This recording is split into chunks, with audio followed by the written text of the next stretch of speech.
What's going on, everybody? How is everybody doing?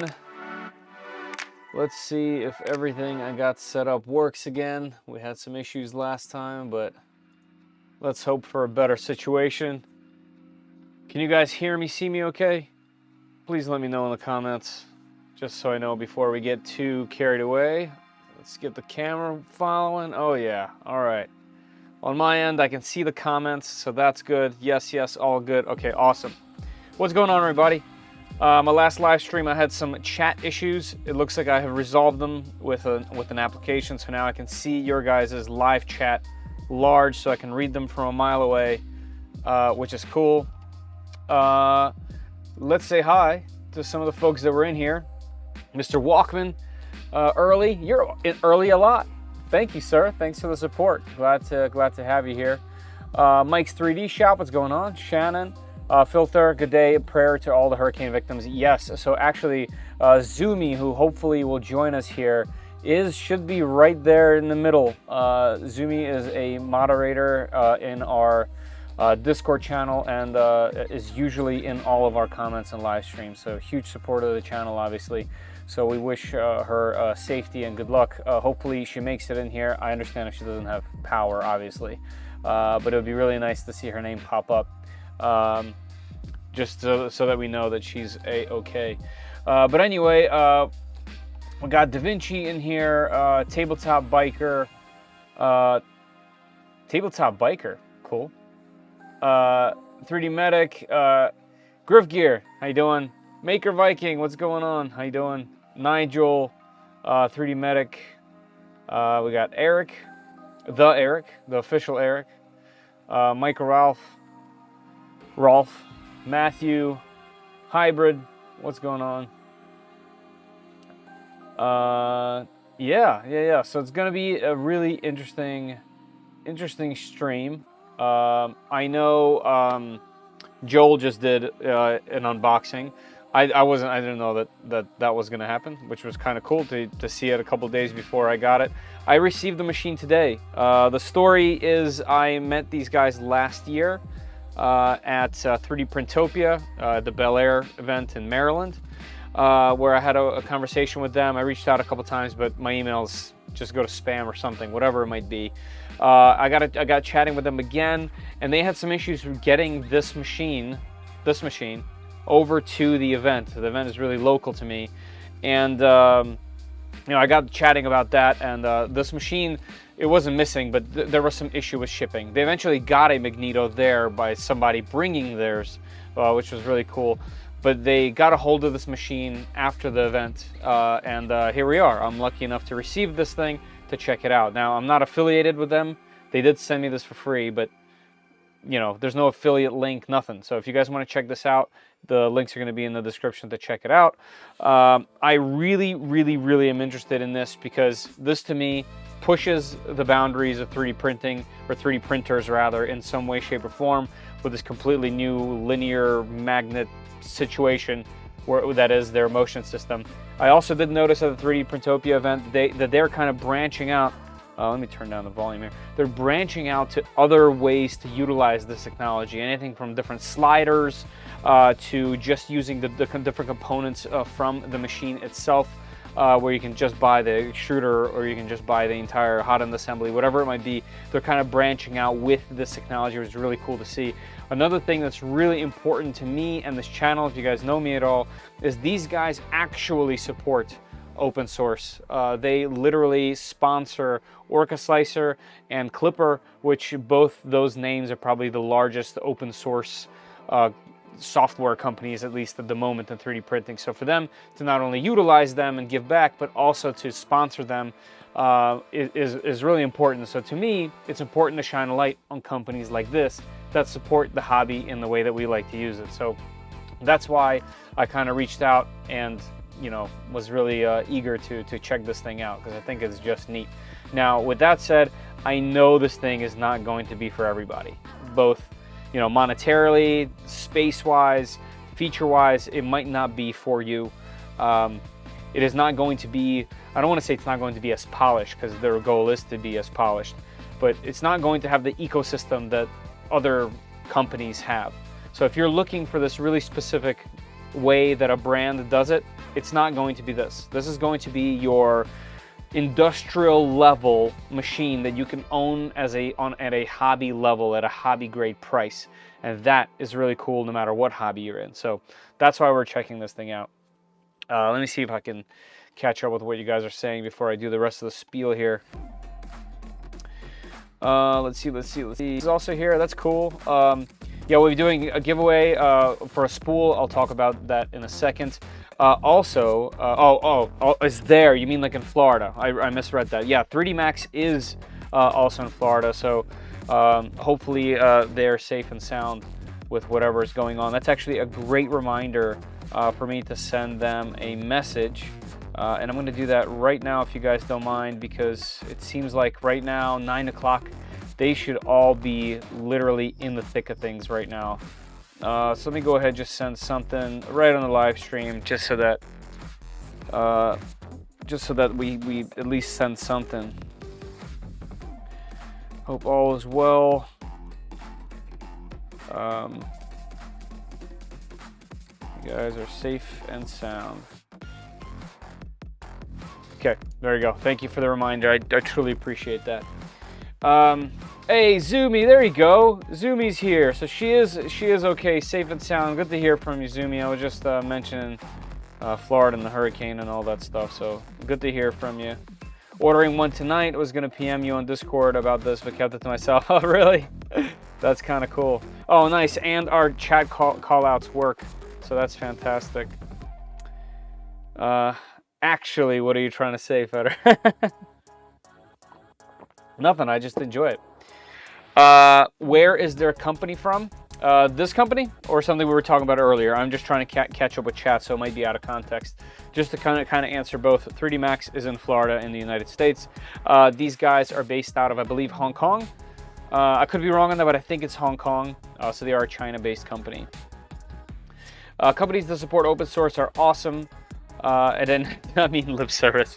That's all right, we got that. And I do agree. Companies that truly support and not just say that they do and not just borrow from without giving back or don't give back until they're nudged is really, I find that's fantastic. Buffering, let's see. Do we have internet issues? I mean, it's possible. There are storms all over the place. On my end, it looks okay. Guys, if I am buffering, maybe do a maybe restart the stream, and hopefully things will be back. China has good affordables. They do. Living in Florida must be bad enough normal times. Imagine that with a hurricane coming through, right? Yeah. Okay. So one thing that I want to do is I want to talk about what we usually talk about. First things first, right up here, there is a pinned comment. Yes, I brought this back for this stream because I don't have an affiliate link to share. But this is going to be a link to our giveaway. It's going to take you to this. This is a gleam.io link where you can answer this question and you can sign up for a chance to win a spool of 3D Max PLA Plus. And usually I do this at the end of the stream. You have to be present and you have to be in the United States. Okay, so that's how 3D Max does it. We're abiding by their rules, and because of that, I'm lucky enough to be able to give away these spools. There's actually two more things I want to mention real quick about that. This is our 70th giveaway live stream, which is really cool. I've given away hundreds of spools, but this is the 70th one of these live streams with this, and also. This machine is number 69. Hey, so you know it's going to be good. And yes, I'm working on machine number 70, but yeah, 69 for this one. Hey, Truggy, how you doing? Ms. the Fan. Welcome, welcome. I've been trying to watch videos on the Magneto all week, trying to decide to compare the SV08. Would never have guessed this was on your radar. This thing has been on my radar for well over a year. Ever since I heard about it, I thought it was going to be extremely neat. The SV08 The SV08 is also a cool machine. It has also been on my radar. I have also been trying to get a hold of them to send me one to check out on the channel for different reasons though. That machine is more of, hey, there's this proven formula that Voron has proven over time. Many users, many machines at different formations, they took that, and just like with their SV07, SV06, they kind of took an existing thing that's out there and tweaked it slightly to make it their own and make it more of a out-of-the-box solution. That's really the SV08. This is completely different. This is pushing the envelope in all sorts of different ways. Everything from the fan that they use for auxiliary, to its shape, to its bed shape, to obviously its entire motion system, to using Clipper and Orca Slicer out of the box. Unlike a lot of manufacturers do, they try to kind of like take it away from you. This gives you all of that.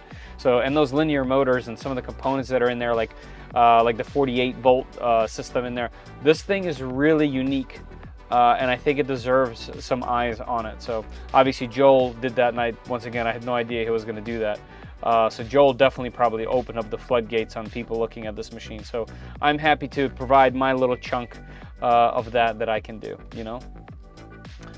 Let's see, Feder, the K1 Max is $719 during Amazon days. Do you think it's a good deal? There are some amazing machines around that price point. My personal K1 Max has been an absolute beast. I think it has more hours on it than the rest of the machines in this view. It did have some problems, but that's because I had the really early one before it was out. I think it's going to be hard to beat the Chitty-Tech Plus 4 because of just its ridiculous heater, its belts that it has on it, just everything being more robust. So I think for that almost $800 range, I think that's going to be your choice. Do you get a Chitty-Tech machine for above 800 or 800 plus, or do you go around 700 and get the K1 Max? I don't think you're going to be making a mistake with either the machine, and they have tons of support and all sorts of things, so I don't think you'll be unhappy. Nice, thank you. That's 96 due to inflation, that's right.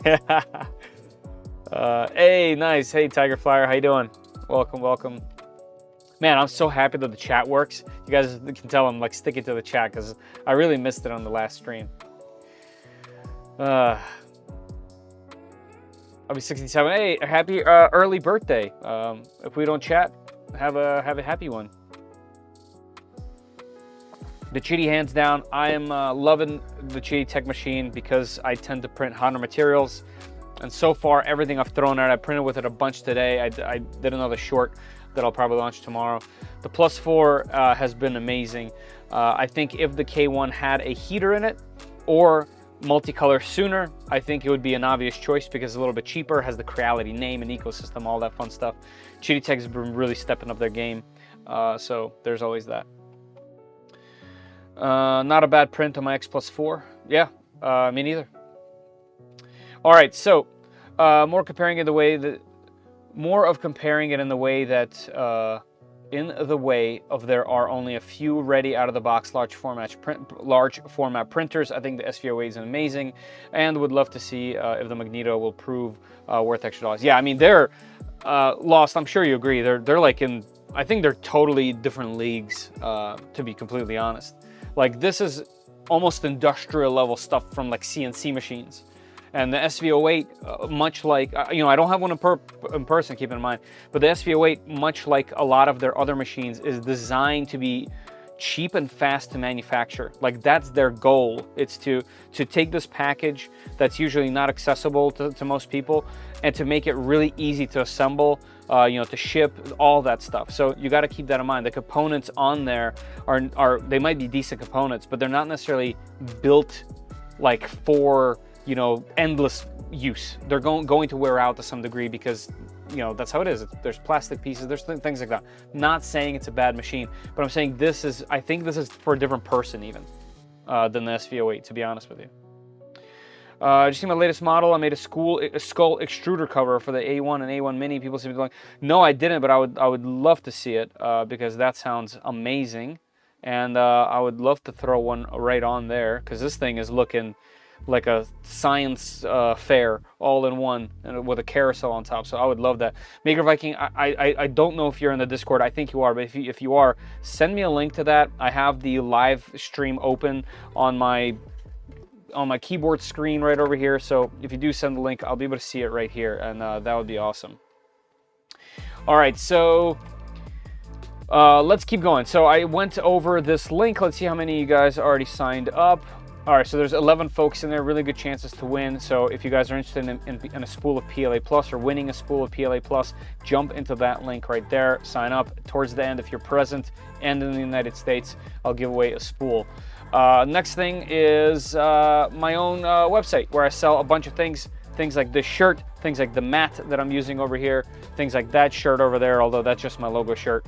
But there's a ton of different products that are all my own creations. You might have seen some videos or live streams on that. There's a bunch of different shirt designs. They're not AI, they're things that I illustrated myself. The prices are as cheap as I could possibly make them for you guys to support the channel, but also get something in return instead of something that just digital. There's also hoodies since it's getting colder, all sorts of cool stuff, mats, these mugs.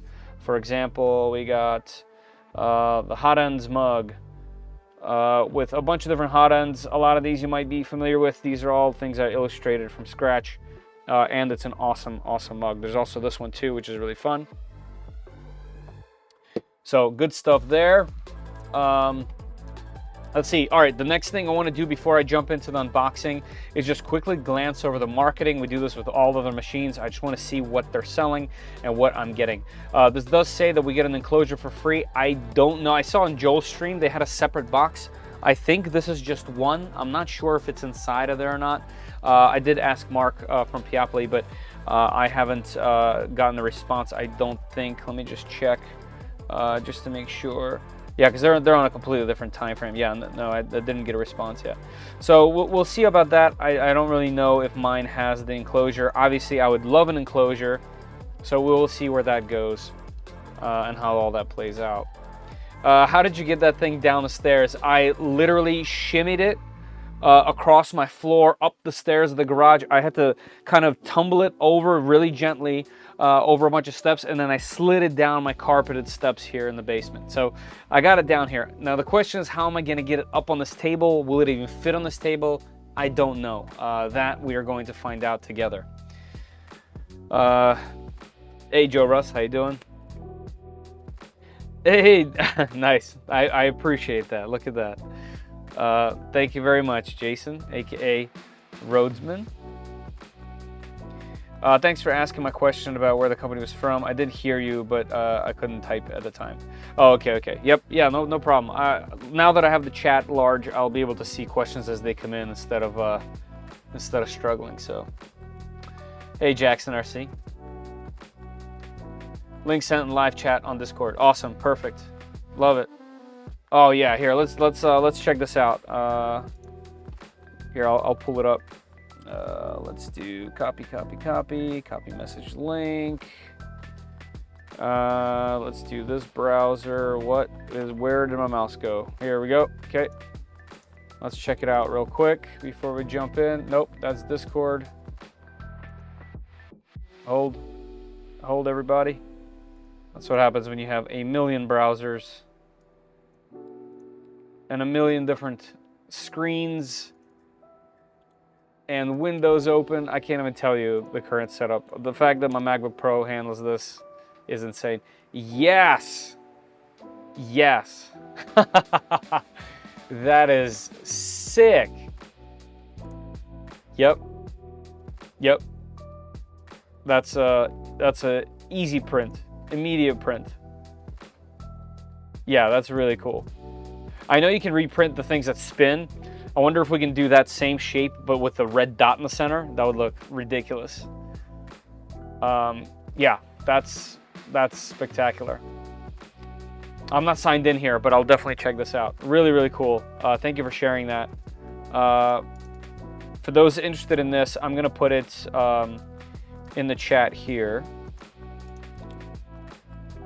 because I think I can put links in here. Let's see. There you go.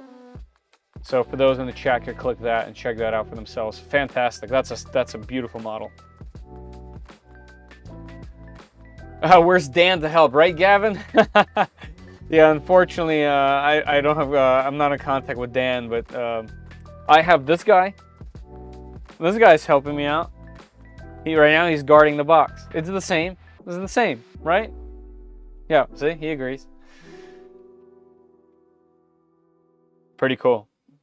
Pretty. Yeah. Make new spinners. Yeah, it needs googly eyes. That's right. Absolutely. That's fantastic. Well done. In my next life, I'm going to be a 3D print YouTuber. You get to play with the greatest toys. You know, I work really hard to put these videos together. I work hard to put myself out there to make these contacts. So, and keep in mind, this is just as for fun. Like the hobby for me is this part. This is just what I enjoy doing. Not my everyday job. You know, I just do it literally for fun whenever I have the time. So, you don't have to wait. You can just do that. You can just, you know, reach out to folks, talk to them like a human. Which is still really tough for me to do. Just reaching out and doing, like, putting myself out there is still really tough. But yeah, I just have, you know, started with a cell phone, just continue doing it, and now we're here. Hey, Papa, what's up? All right, let's take a look at the marketing, guys, so we can open this box up and get something printed. So it's a $1,600 machine. You know, not so outlandish by some other machines, but this thing is just built different, and that's why I want to take it out of the box and show it to you. So back to the enclosure, you get one for free right now. It's available worldwide, which is awesome. I really hope the enclosure is in there, because that's going to be one of the main use cases for this machine, is to be able to print some of the materials that it's capable of printing. Let's see, true closed loop control, high flow Lancer extrusion tool head, up to 65 millimeters cubed. Holy moly. Up to 800 millimeters of travel speed. Yeah, that's going to be really fun to see. Like, I don't even need it to print at those kind of levels, but the fact that these magnet-based linear motors, or whatever they truly are, is really, really cool. Mag XY motion system, that's a cool name. 48-point load cell sensor leveling, that's fantastic. We all know load cells are amazing nowadays, and they're very, very cool in the 3D printing, in 3D printers rather. Open source, fully customizable firmware. Is the machine itself open source, or just the firmware software? I'm assuming firmware software because it's Clipper and Slicer, but I wonder about the machine. I actually don't know. The print volume is a very interesting 400 by 300, so we kind of have a longer machine, which is nice. Sometimes in setups like these, we can't necessarily have a really long machine, but we can have a wide machine. I'm not going to be able to fit it on the Calyx, but I might be able to fit it on the table behind me. We'll see where it goes. Max travel speed is 1500. Maximum acceleration is 22,000. Ridiculous. Comes with a 1-year parts warranty. 1 kilogram free filament with purchase. Nice. Reliable after sale service. Hard to judge until you really need it, you know. Price does not include VAT, right. Okay, it's home delivery, yep, same stuff, okay, cool. A bunch of different videos of the machine, more links, cool. Looks like you can pay with PayPal. Yep, yeah, this is awesome. I can't wait to see this. You know, no belts, no motors, just the magnets. That's gonna be really cool. What a motion system. Yeah, also just how robust all of this stuff looks and is, just looks really industrial, and hopefully performs how it looks. Large melt zones, fast movement, metal on metal, no plastic parts, well, no plastic printed parts, even though I believe some of these molds were printed, or at least maybe this is SLA or something along those lines, but nothing that's motion related is plastic. Yeah, this just looks incredible. Tons of speed, tons of torque. Very cool. They also include a different hot end as well. They include this 0.6 millimeter hardened steel, hotter, longer melt zone hot end, and I believe ducts. I don't know exactly, but that's really, really cool. They feature E3D V6 Volcano style nozzles, so super easy to just jump in. You might already have them available. That's awesome.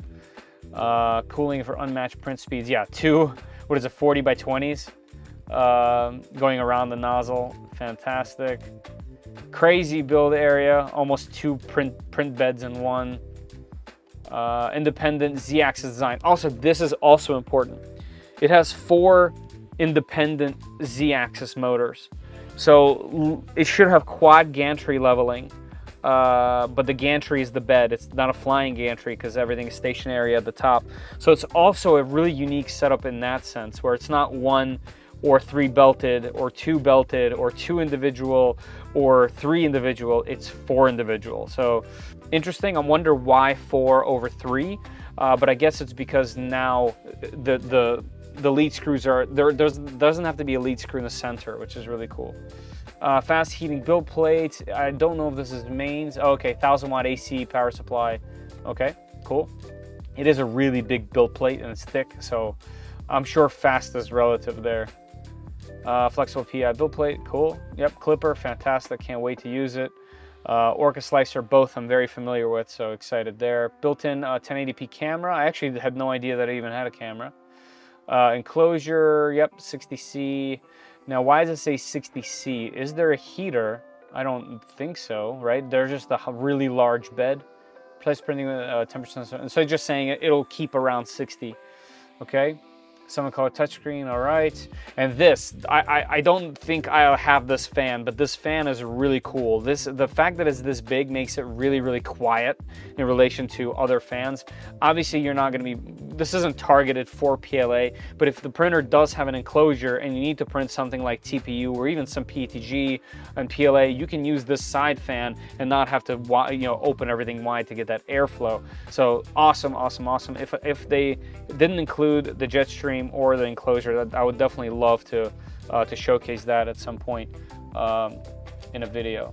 All right, so that's enough, I think, of this marketing. We're also going to get a bunch of things like spool, filament holder, the typical tools. Is there snips? There's snips in there. Come on, that's right. Okay, and also, more importantly, you can buy a ton of all of this stuff right here. You can buy the entire motion system and the controller even. For $299. You can buy the entire tool head for $120. This includes everything in it.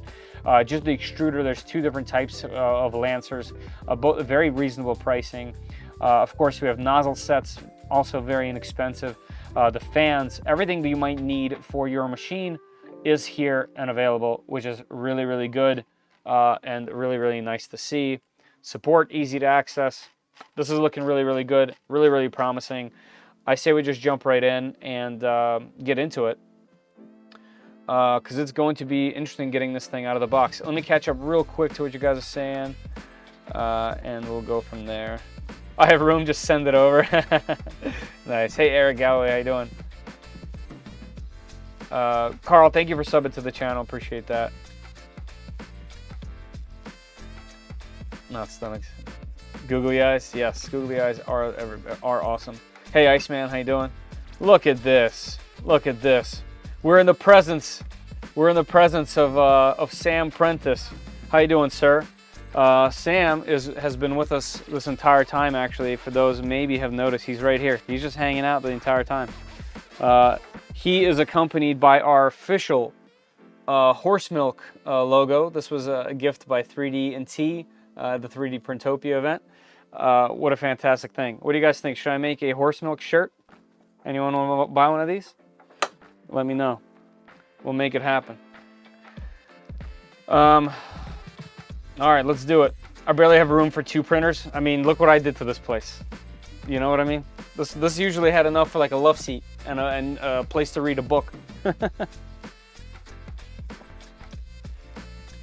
Top 3 most reliable printers you've tested so far. That's easy. Bamboo X1C, Bamboo A1 Mini, and probably the K1 Plus, K1 Max. Sorry, K1 Max. The Cheaty X Plus 3 had its issues until they fixed it. Then it was fantastic. But this Max 4, I mean Plus 4, I just haven't had enough time to really test it for like hours and hours. I've been printing with it almost nonstop. Since I got it about a month and a half ago now.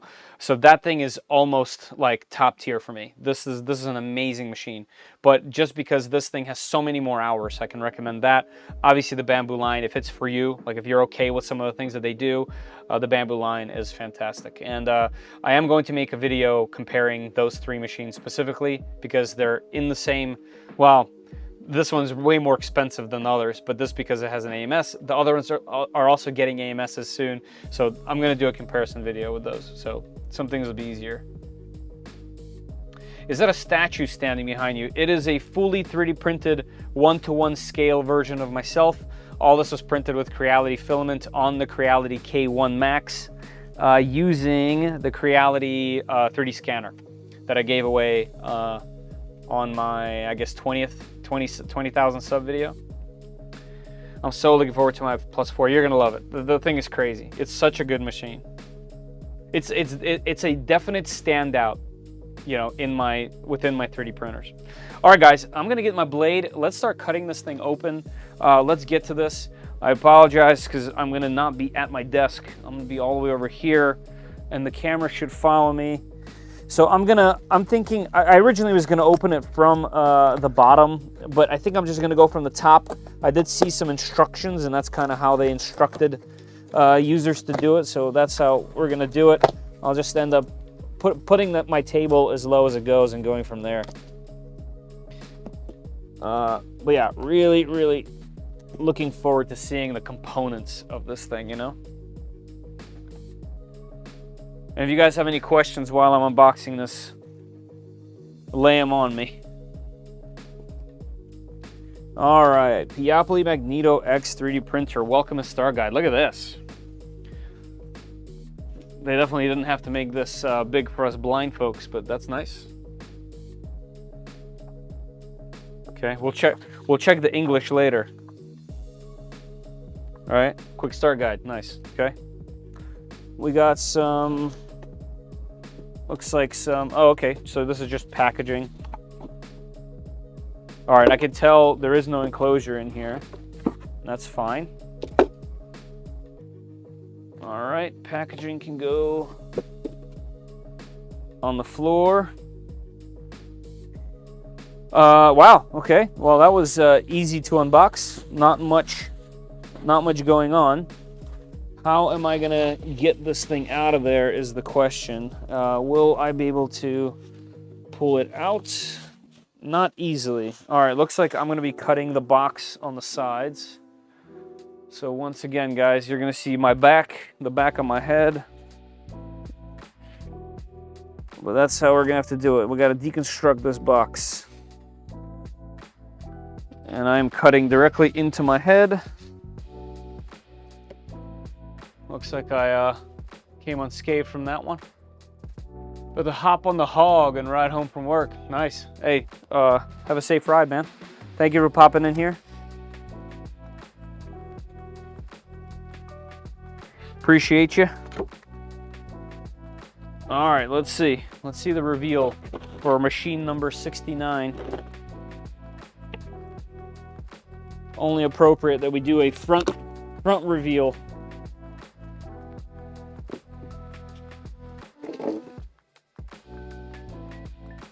All right, we got corner protection. Everything is in a bag. We'll probably need that again, but it's fine. Hey, Petty Ruxpin, how you doing? What's in the box? Is this? Should I cut another side? Here, let's just rip this bag open.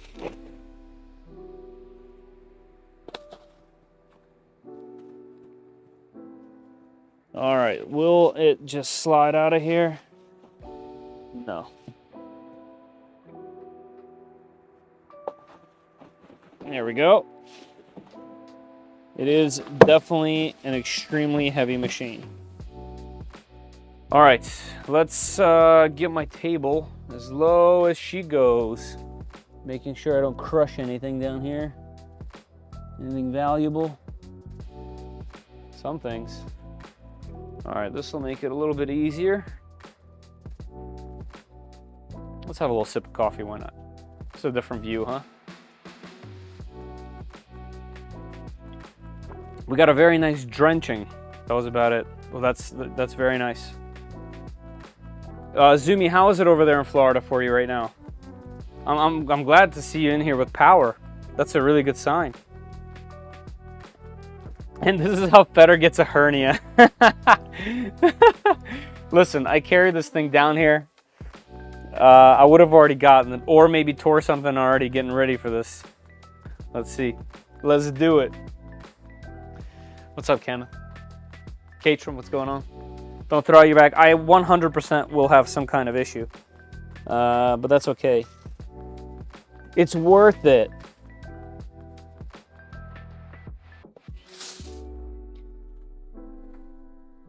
All right, let's get all of these things that are tangled.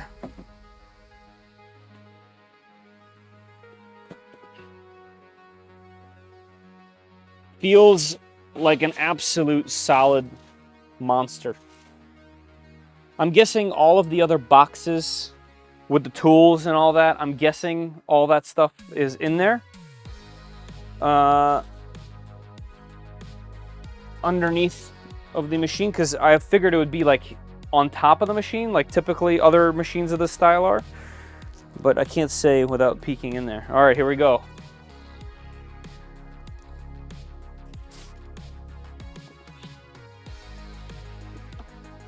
Okay. Nice rubber legs. Wow, what an absolute monster. All right, let's go up.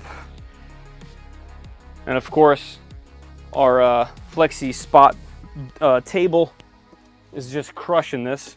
This thing lifts me to the sky with all the printers on it, so shouldn't have a problem with that. All right, the other problem that we're gonna run into is being able to show it to you guys, like with some kind of reasonable camera angle. Here, let's spin it. Where is the front? The tool head is facing this way. The antenna is right here. Okay, this is the front. Here's the logo and the screen. Let me try to orient it this way and see if this thing fits on my table long ways.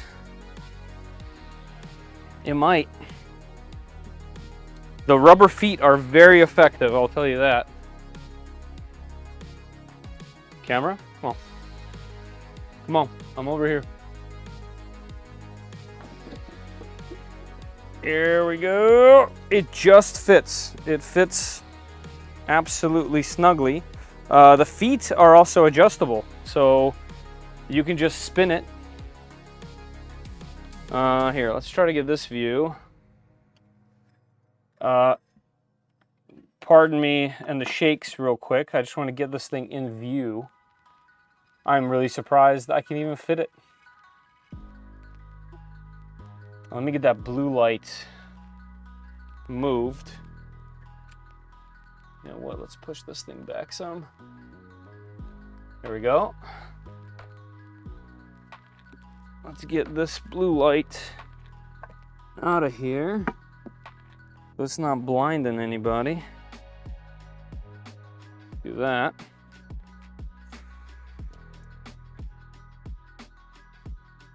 Okay, we're looking good now. You can see the Micron back here. Micron's been, can't wait to make that thing multi-tool head. I just want to still shoot a video on just the Micron itself. All right, let's see what you guys have been saying. Heavy rain and winds are starting to pick up.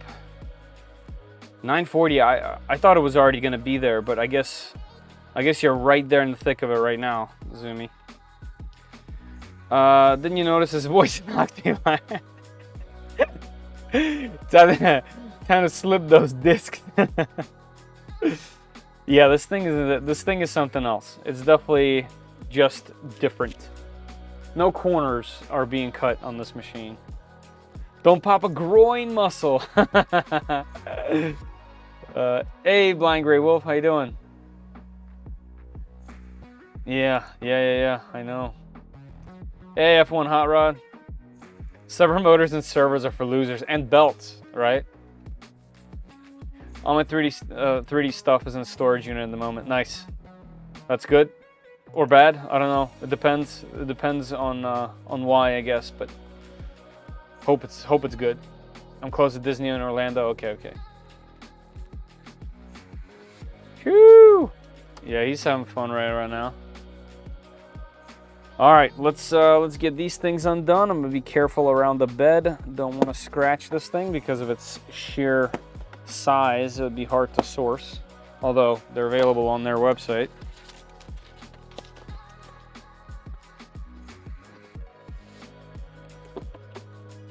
Sam, are you, I don't know if you're still here, Sam, are you doing some kind of event? I know you're in the States at the moment. Are you here for a specific event or just hanging out with somebody or doing some project?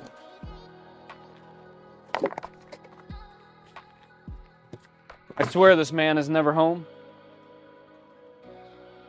This man is literally perma-traveling for 3D print events.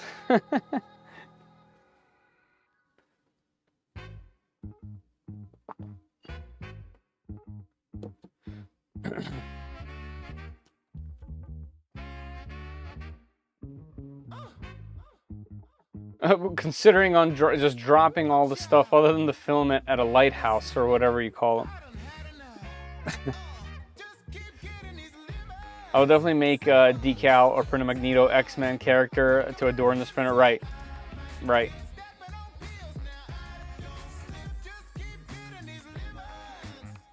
I have booze, hurricane snacks, water. See, this is all you need. I think you're doing it right. All right, so there's also a bunch of zip ties at the top. There's things. This is the camera being protected. Oh, they're plugs for the screen, I think. Let's undo that.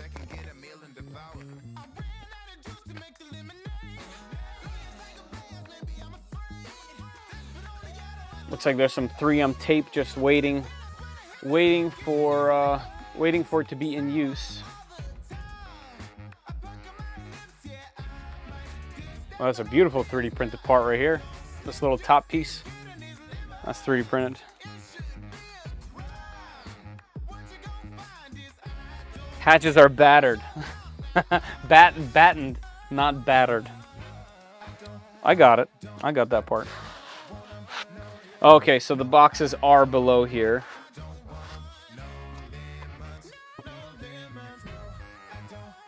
Just trying to be careful.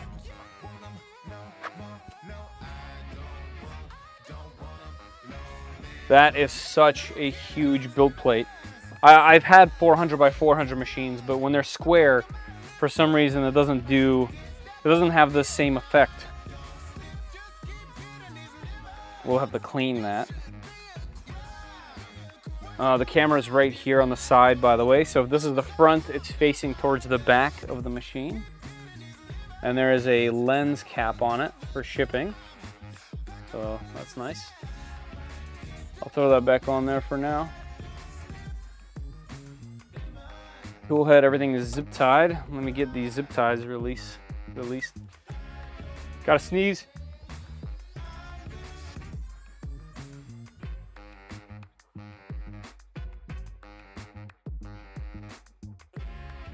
Phew, man, I can't believe I got to the mute button in time. That was a big one. Actually, you know what? Let me get these scissors out of here.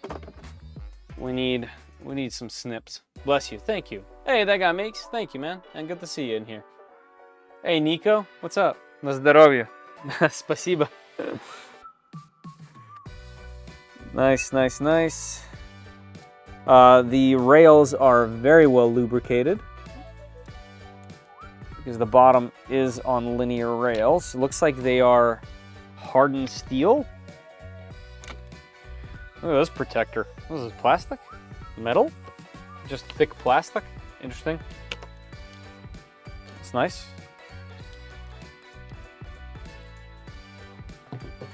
Looks like, it was shipped on a crate. It was shipped over by a actual shipping company and not like FedEx or something like that.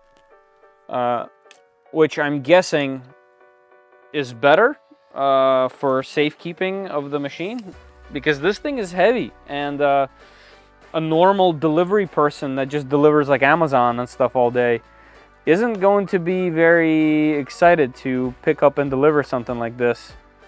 And I wonder if the shipping experiences would get worsened if they decide to ship this thing normally.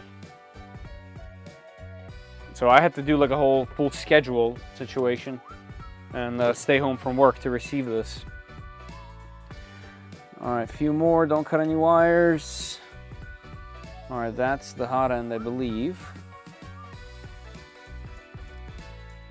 All right, we'll have to finagle that one out since I'm still holding it somewhere. All right, one more little piece.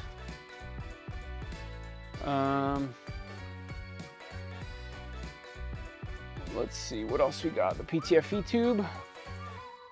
The PTFE tube is rolled up. A nice little smoky PTFE tube, not just the standard white or blue. Okay. All right, there's only one more that I see here. That's this. Oh, okay, there we go.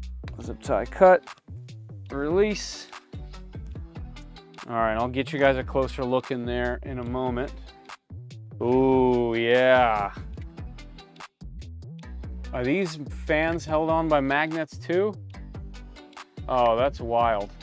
The cooling fans are held on with magnets. I thought I broke it, but they just pop right off and pop right back on.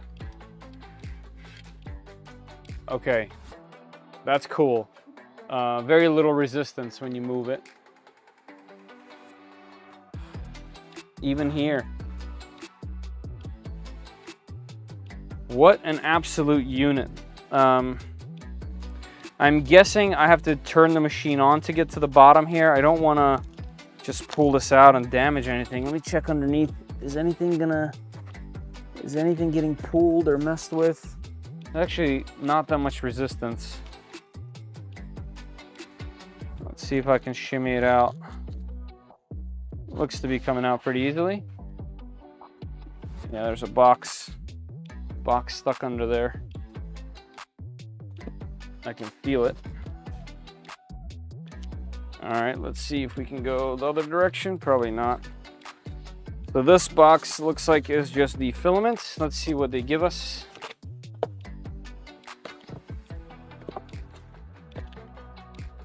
Peopoly.net PETG carbon fiber. Cool. That's actually a great choice of material to use on a machine like this when it's not enclosed. That should be great. Rigidity of PLA-ish with carbon fiber, but also the slight flexiness and all the other properties of PETG. Should be best of all worlds. Now that it's unboxed, cheers.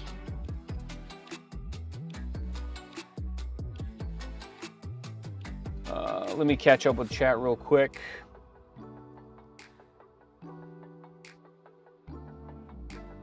Can't be here long, just hopped on. Yeah, no problem. Good to see you, and thanks for popping in, even if it's just to say hi and check out what we're doing. I appreciate you. If you're in the path of the hurricane, you should probably be printing a boat right now. I luckily am not, but I know a lot of people are, and I wish them all the best of luck. Turn the music down? Yes. How about that? That's usually where I keep it. About negative 40-ish.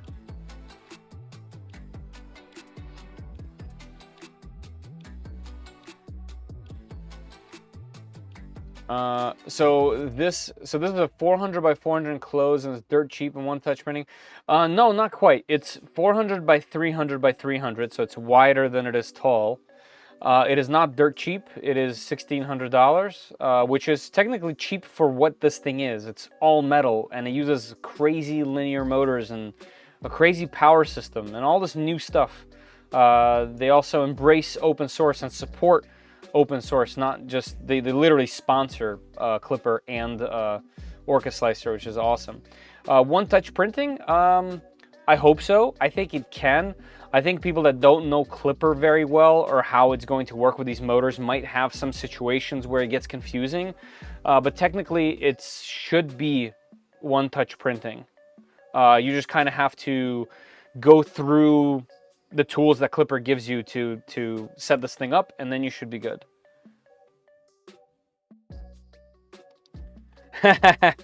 Yeah, awesome machine, isn't it?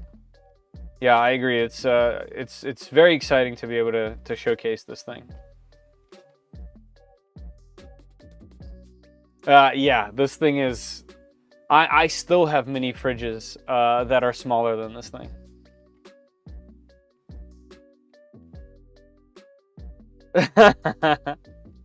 Nice F1.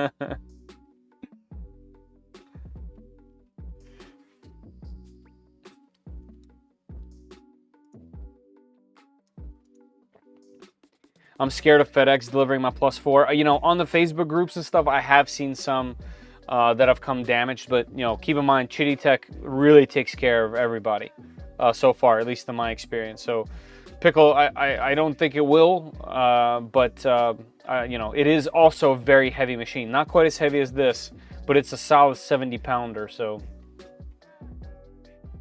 no enclosure, no fan on this one.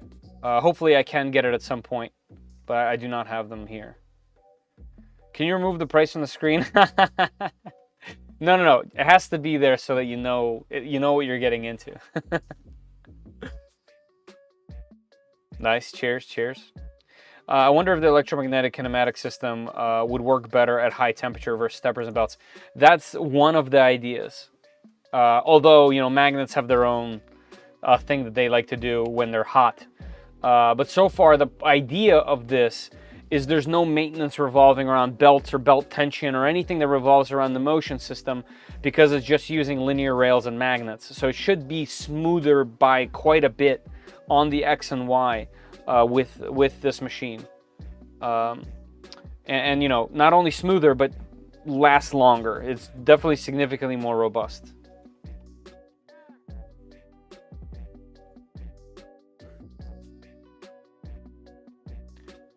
Hey, Hypermotive, how you doing? Still super cool that you wore my shirt to the event. Appreciate that. Moving up in the world. Trying. This thing's a monster. It is. Whoops. This one. No mercy. It is. Your favorite? Hey. Well, thank you. And welcome back to the live stream. Appreciate you.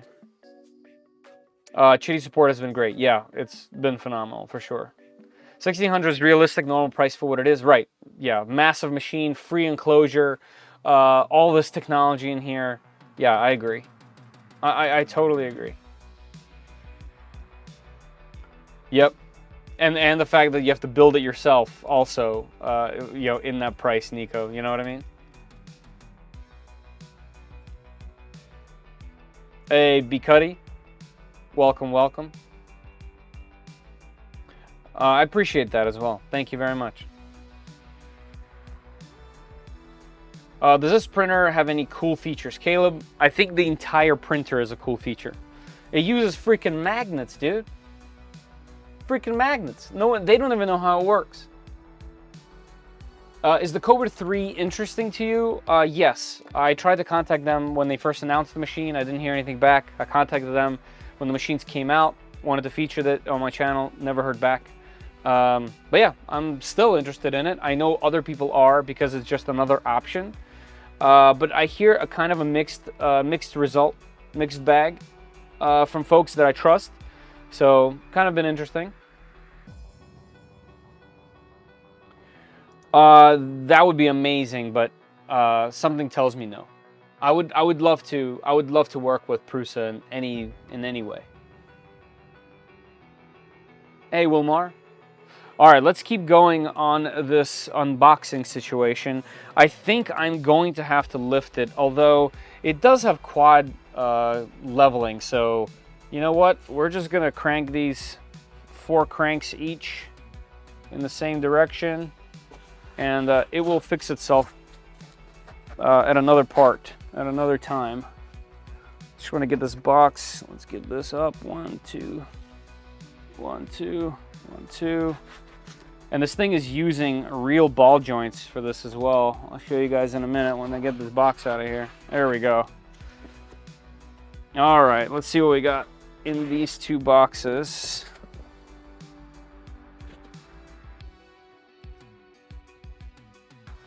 All right, this one says US. All right, here is the extra hot end. How's your back? You still good? I'm on my way. Hey, 3D NT, appreciate the gift. As you can see, it's right here in the stream. I've already mentioned it earlier. We got Sam's face on it. Appreciate it.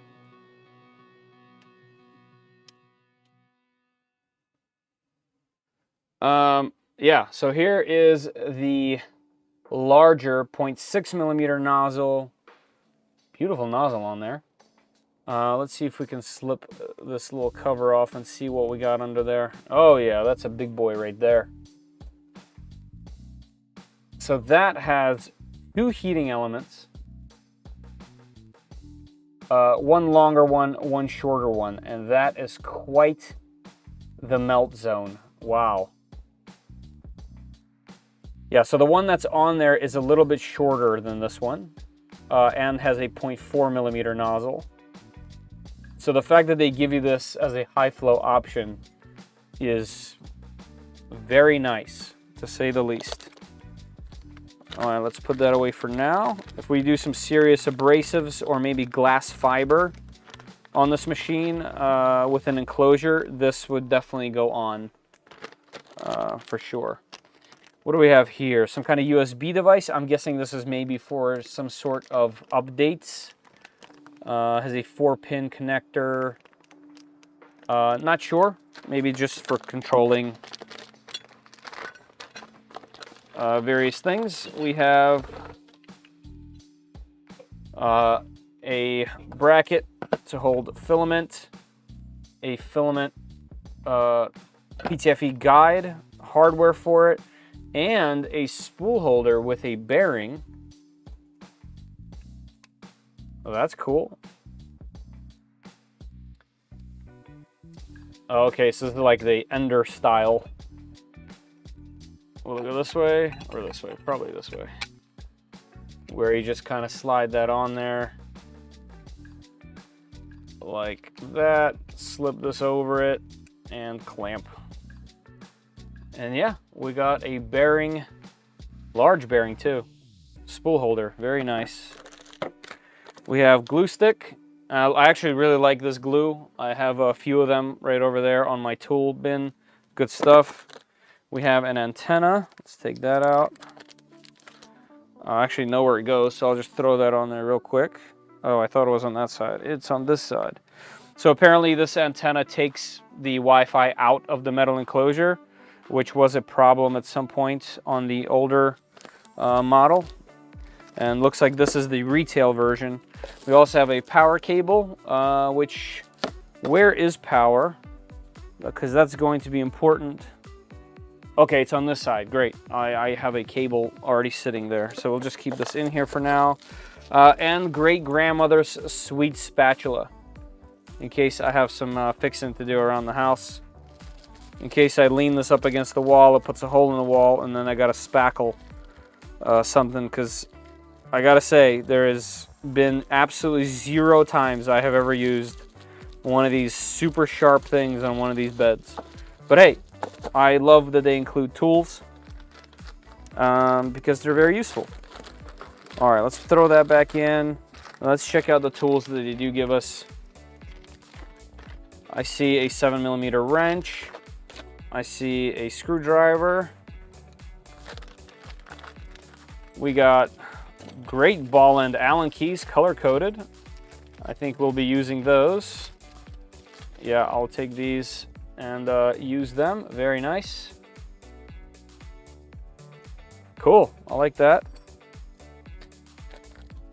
We have a declogger, which is also very nice. My current declogger is right over there and bent up. This one is appears to be much thicker. We have this awesome thing. That's gonna make nozzle changes really easy. That's fantastic. I used to have one of these for my RC trucks. Not used to, I have one upstairs somewhere. I'm gonna put this in my little tool bin right there. That'll be very handy as well. Look at Peopoly coming through with the actual tools that people are gonna use. And then we have, of course, probably the most important thing outside of the printer itself, some cheap snips. These are definitely some cheapos, but they will function. So these I will keep in here because I have several with me. All right, that is all that we need out of this box that's labeled US. Let's go ahead and put that to the side. What do we have going on here?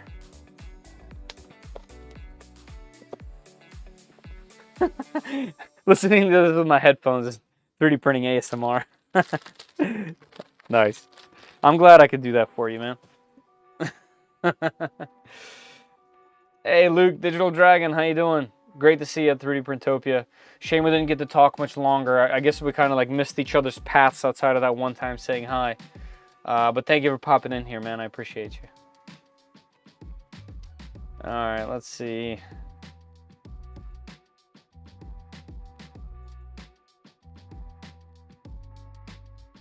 High flow nozzle. Yeah, I mean, the high flow nozzle is definitely going to come in handy. Hey, the Shrimp Father, what's up? What's up? AKA Martin Ramirez. That's a nice spatula. It's great grandmother's sweet spatula. Not as cheap as the blue handle ones. I think this might be on par, if not even less. The handles are like just even worse. But that's okay, they're fine. Hey Fed, I wanted to let you know I've enjoyed the recent shorts. Oh, nice. I'm glad you have. Yeah, you know, the shorts are, I feel like they're for a slightly different audience. So I try to keep them just, you know, what I kind of do and print on a daily basis or, you know, whenever. So they're slightly less informative and just kind of just what we do in 3D printing. So I'm glad you enjoy it. I'm glad you enjoy it. I don't know where I'm going to keep this. I'm actually going to put this back in. I do like this declogger tool. Oh, you know what? I have a place for this as well. Right there. Here we go. Okay, that has a place there. All right, and this looks like is the screen. That is one hell of a metal enclosed screen. All right, we'll keep that on there. That's very nice. Heavy. I love the CNC machined screen enclosure. All right, let's get that thrown on there. Which way does it go? Does it go this way? Yeah, I think it does. All right, and we get 3 screws in here for whatever reason, but only 2 are needed right there. I will take an extra screw. Let's use their handy dandy Allen keys that they've included. So let's do this way. Does it go from the back here? It does. Oh yeah, solid framing. This looks, these extrusions are custom extrusions, but looking very, very thick, which I appreciate on a machine like this. Yo, this makes me feel like they've made something industrial and commercial available at a price that's the same price as a hobby grade machine. You know, $1,600 is, you know, maybe like an entry level to middle tier mountain bike. You know what I mean? It's like a good hardtail price for this much machine. You know, it depends how you think about it, right? Yeah, this isn't the $200 mini machine, but I don't know. This is gonna be this is like a whole different segment, I feel like.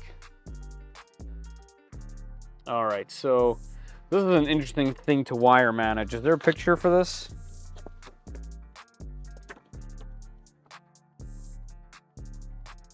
Safety first.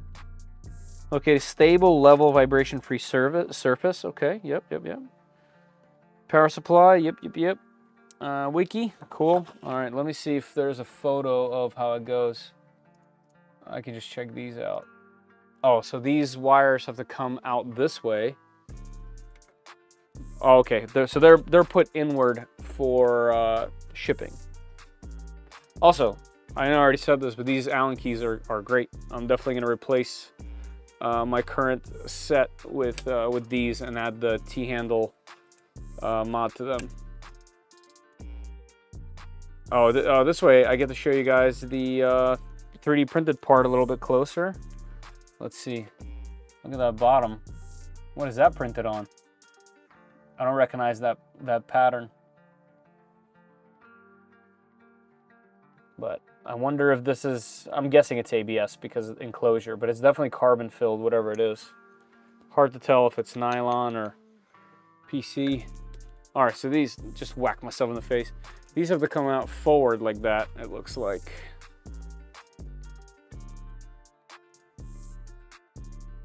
Yeah, the extrusions are pre-tapped. Very, very good looking, all metal. So that was one of the things that kind of surprised me about the Chitty-Tech X Plus 4 actually, is when I first unboxed it, I realized it wasn't metal. And that was kind of like a surprise to me. It really doesn't matter, to be honest, because it's insulated. But that was kind of like a, whoa, what? You know, that type of thing. Whereas this thing, this is just an all metal monster. All right, there we go. We'll keep it like that. There's probably a cleaner way to do this, to be completely honest, but it's not bad. And actually, I'm gonna take that off one more time real quick. Just real quick to see if I can push the wires down in there, because this isn't the thing that's going to be moving very often. And I would much rather not have a chance to snag the screen by accident. No, that's okay. I guess they had them in so that you can kind of tuck them away a little bit further when you don't have the enclosure, but I definitely don't want those wires in the machine. So we'll put it back. It's all good.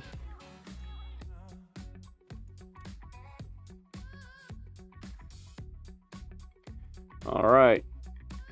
What else? I guess we got to put on this guy, and then I'll show you guys a closer look at some of the components that I'm looking at, and then we'll boot it up.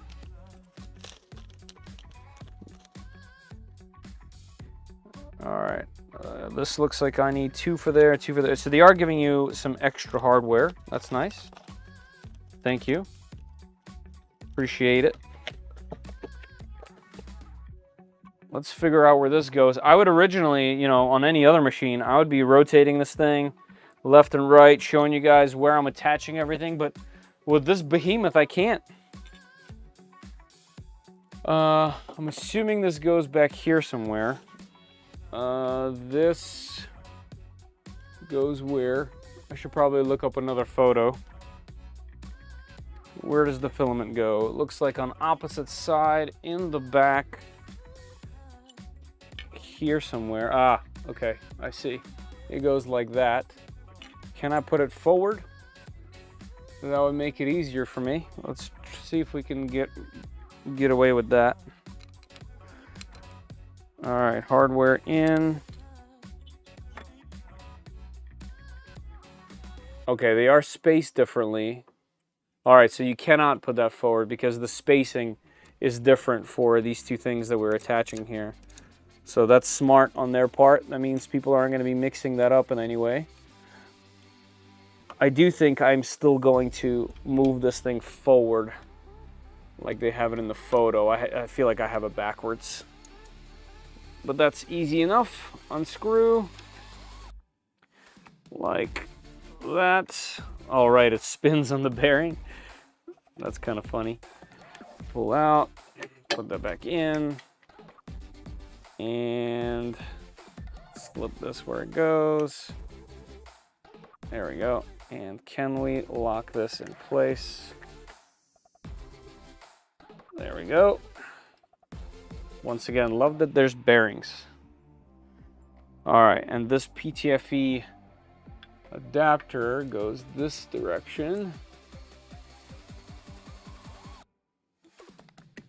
This also could have very easily been just a printed little thing, but no, it's metal.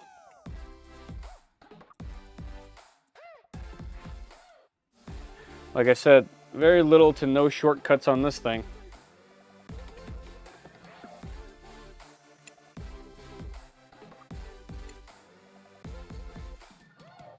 All right, 1.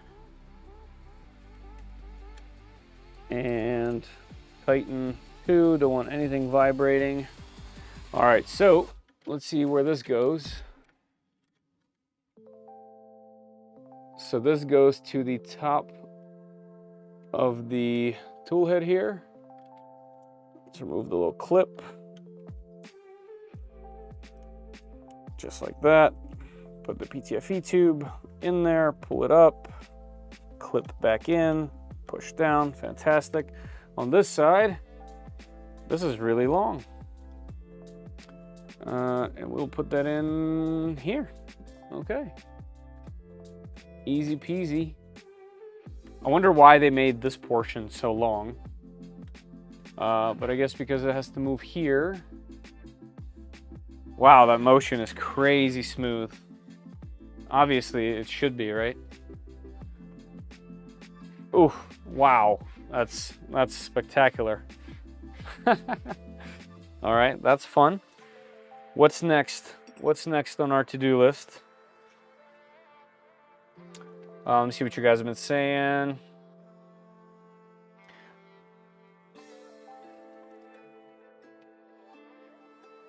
Hey, Moji3D, what's going on?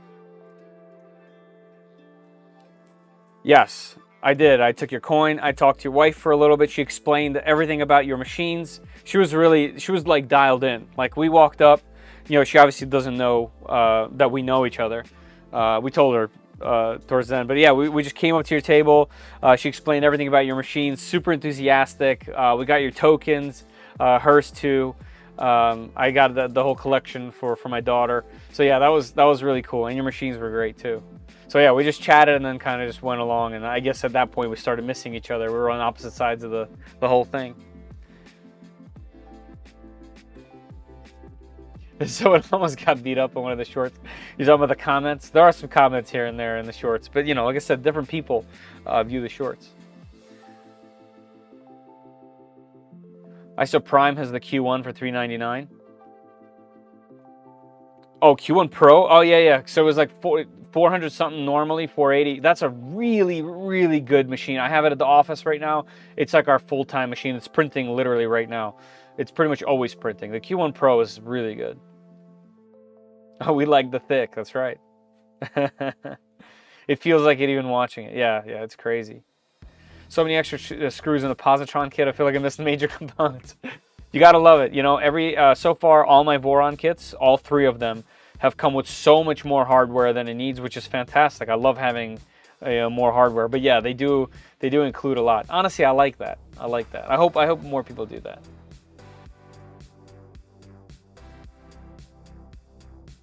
I just tried mountain biking a month ago. Carbon stump jumper Evo Pro. Nice. That's a great bike. Crashed and face hit a stump and put a permanent scar on my face. Wow. Well, one, sorry to hear that. I too have permanent scarring from mountain biking. I was doing dirt jumps, practicing some tables and stuff, and had a little mishap, and I ripped my nose off, broke it. This was all completely had to be put on. I bit through my upper lip and the bottom lip, so this was a through and through all the way. I had well over 30 stitches to my face. Yeah, I've been in some pretty interesting mountain bike related accidents. I do still love it though. Still love it. But that is an awesome bike. I have a Carbine 29. I built it in 2015, I believe, so custom built. And it's still been a phenomenal bike. Love it.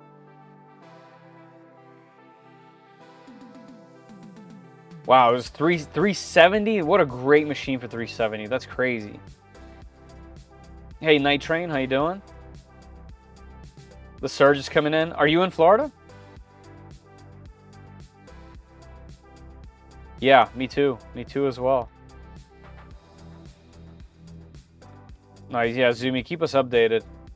I just realized I now have, in my updated chat app, I now have timestamps next to when you guys said it, which is fantastic, because I didn't have that before. and it was much harder to see where I was in the delay of the chat. So right now, for example, I'm at 10:11 and it's 10:17. So I'm about six or so minutes behind in the chat, and I'm just going through real quick. Hey, Bearded Printer. No, nothing broken. Everything's super smooth. Looks fantastic. Feels fantastic. Very excited to boot it up. I think everything else is on. Nice, Zoomy.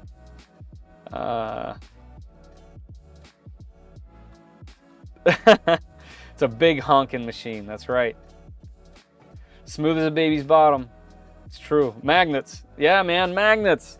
What's up, Zombie? How you doing, man? Yeah, she loves chatting with everyone and learns the printers at each show. That's good. That's awesome. So X1C more reliable than the Q1 Pro? That's actually a good question. So I haven't had the Q1 Pro as long as I've had the Bamboo machine. However, I've had 2 clogs on the hot end of the Bamboo, and I've had to take apart the CMS probably 3 or so times for broken filament inside of it, which is funny because people say that about the Mini, but I haven't had a single issue with the Mini. But I haven't had a single issue with the Q1 Pro. So maybe I haven't used it as much because I print it with it at work with, like, let's say overnight prints or something. Whereas this, I print literally everything on. My kid even prints from the phone to it, you know? So we use it a little bit differently, I feel like. But that's actually a really solid question. And they are really comparable, especially if Chitty Tech ever makes, you know, the AMS available. Mishap, you broke your face. I did. Don't worry about that. You're more of a hardcore biker than me. I used to downhill. That was like my everyday thing. I'd come home from work, grab my downhill bike, and go do at least some mild stuff that was local. And then every weekend we would go out and you know, ride not trails, but ride at parks whenever we could. And that was a whole thing. And then I had kids and slowed that down a lot. What did I walk into? Nice, Jimmy. Intense carbine speed bike. Yeah. I wish I had the newer ones with slightly more aggressive geo, but it is what it is. I still love mine. Would you recommend a Voron? Hexacorn, yes. I would 100% recommend a Voron. I wouldn't recommend a Voron as your only machine. I would recommend a Voron as something that you build to learn more about 3D printing, how to tune it. It's just a really fun thing to do. I have 3 now. And they're definitely some of the most fun machines ever, even as just a project, even if it's not just as a printer, even if it's just a thing to get something working and then be able to use it for something. Super fun project. I couldn't recommend the Voron enough. And to me, it doesn't even matter which one. Like a Trident is pretty easy. 2.4 is a little bit more complicated, but very popular and a fantastic machine. Honestly, the V0 2R1 has been probably one of the best ones that I've done, even though it's tiny and kind of a niche printer. Fantastic. So yeah, I highly recommend a Voron.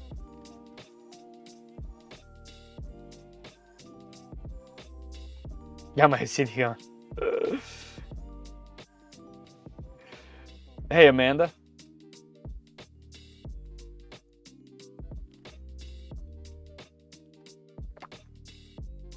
But you named the X1C as a top 3 reliable real quick. Yeah, real quick because it's here. I use it literally daily. It's printing right now. Like, it's literally printing right now at the moment. Started it from the phone. So it's just something that I use constantly. Whoops, I lost the chat. It has that thing where it's reliable to the point where, like, when things go wrong, you pay more attention to it because you've used it so much. And, you know, I'm not the only person. There's millions of people with these things now, and people scream it from the rooftops because it's easy to use. It has this ecosystem. They really, really focus on user experience. You know, it is what it is. It's got to be a top machine. It just is, regardless if you like it or not, you know. So the P1P printed 3 Vorons from it. Yep. That's a good progression. It, you know, the Bamboo is like a tool, whereas the Voron is like the hobby. Like, that's probably how I would describe it. Yep. Yeah, so if you have the Ender, here's the thing. You might have to get either parts printed, do the print it forward program, or get a kit that already has printed parts, because your Ender, unless it's enclosed and ready for ABS, like really ready to print a bunch of ABS. You're gonna have a lot of printing to do for whatever Voron. So.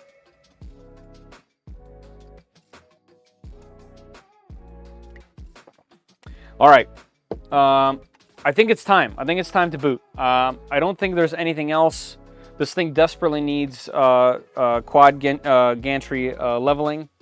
So let's take care of it. Let's do a plug. All right, these buttons on the front, I remember something really specific about them. They're for motor related. They're for unlocking the motors and resetting the motors. You don't want to touch them when the machine is doing anything, from what I understand.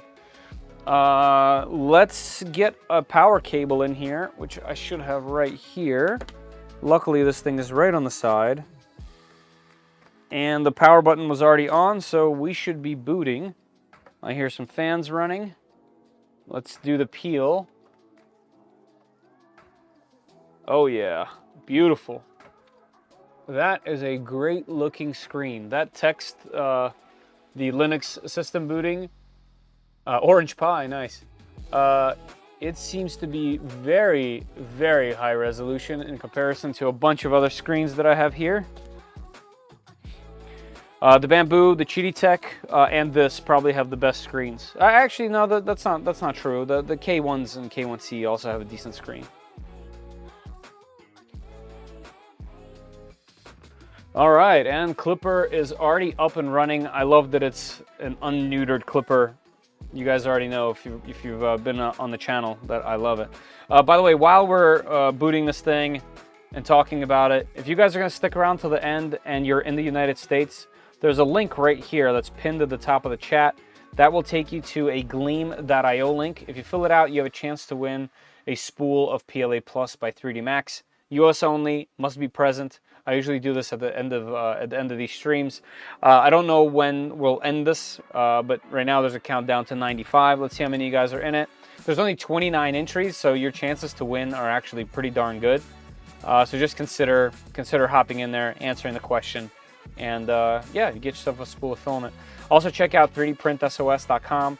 A bunch of my own products there, a bunch of my shirts like this, or that, or these mats. Just check those out. Great way to support the channel, but also get yourself some pretty fun 3D print related clothes, or work mats, or these awesome mugs with these hot ends that I illustrated. So yeah, just throwing that out there. No pressure. But yeah, so much on screen. I do have to say, once you build one Voron, you must build a full metal kit at least once. People try to say that does not matter, but I have one running and the resonance test says otherwise. Yeah, I totally believe that. That's, you know, that's why some of the other, I don't want to, like the other companies that also have custom machines like that also tend to go metal on a lot of parts. It just makes sense. Look at this machine. There's nothing printed that's, you know, touching something mechanical, so. I'm printing Halloween models for a week on my Q1 Pro. Yeah, totally believe it. That thing's a workhorse. I love my desk pad mug. Thank you, Zombie. I appreciate that. There you go. See, I keep telling Fourth Wall to try to include reviews so we can have reviews right on the site, but maybe there's some other way I can add them. Still here. That's good. Keep letting us know. Yeah, definitely be safe. I use my mug a couple times a week. Nice. Good to hear. Good to hear. Cheers. I guess we need a glass version, huh? All right, guys. So here's the thing. I guess let's see what they included on it for printing. Oh, cool. There's a PETG benchy on here. Cube PETG 8 minutes. That's a quick one. Multi-speed cube, also PETG. Okay, so I really actually like that approach. The fact that they included the filament and files for it that are sliced for it. Most of the time on many machines, the files that are included on there are usually PLA, even if they include something else in with it. And I know some people might overlook that and click into it and mess something up. So that's fantastic. So yeah, let's get this PETG out. I guess that's what we're going to be printing with. You guys already know. And Zumi, you can report to Hero in our Discord server that the first thing that we're going to print is some PETG. I bet he's rolling around right now wherever he is. He might not be in here, but he is definitely he's definitely with us. That's pretty funny. 3D SOS rod glasses. Yeah. Have you tried printing TPU with the new cheaty tech? Yes, I have. So, Jake, if you take a look at my review that I did, I printed a whole bunch of TPU tires, very large too, for the projects that I printed with the machine while I was testing it for a month. So yeah, I definitely printed TPU with it, and it was great. Absolutely flawless, actually. All right, PETG. I'm not gonna dry it. It was sealed pretty well. Here, let's give it a good cut before we throw it in there. I despise PETG. Me too. If you guys have been subscribed to the channel for a while or been on the Discord for a while, you guys know that PETG has been my nemesis. I've printed so many filaments, but PETG has always been some kind of weird problematic thing for me. All right, let's see. Nice filament path. Look at that. Super straight. So the filament actually goes into, oh, hold on. It looks like my stand-in got the camera. Come on over. The filament path goes through the chain, and I'll pick up the camera once we get this thing settled in. It goes through the cable chain, which is interesting. So where are we here? Oh, okay, we're going up that bend right now. Now we're going through the bend. It's getting pretty tough to push in there. I guess it'll be okay once it's all settled in. I can see the gearing in the extruder. Looks beefy. Looks super beefy. All right, there's a filament sensor because the top of the extruder is now glowing, which is nice. All right, so that is mostly loaded in. Let me keep this desiccant. Let's put it something sealed. All right, here's some ABS. Let's put it in there. Seal that for now. PETG's all I've printed for the past 8 months. Nice, Jeffrey. That's pretty good. Oh man, I love PETG. Yeah, there's just something about it. Something about it. Peopoly's setting you up. Yeah, they don't know the channel story, right? That's funny. Oh yeah, I believe it, Wilmar. I know a lot of folks that love PETG, print with it all the time. My whole Discord server proves me wrong all the time. But for whatever reason, something about PETG, man.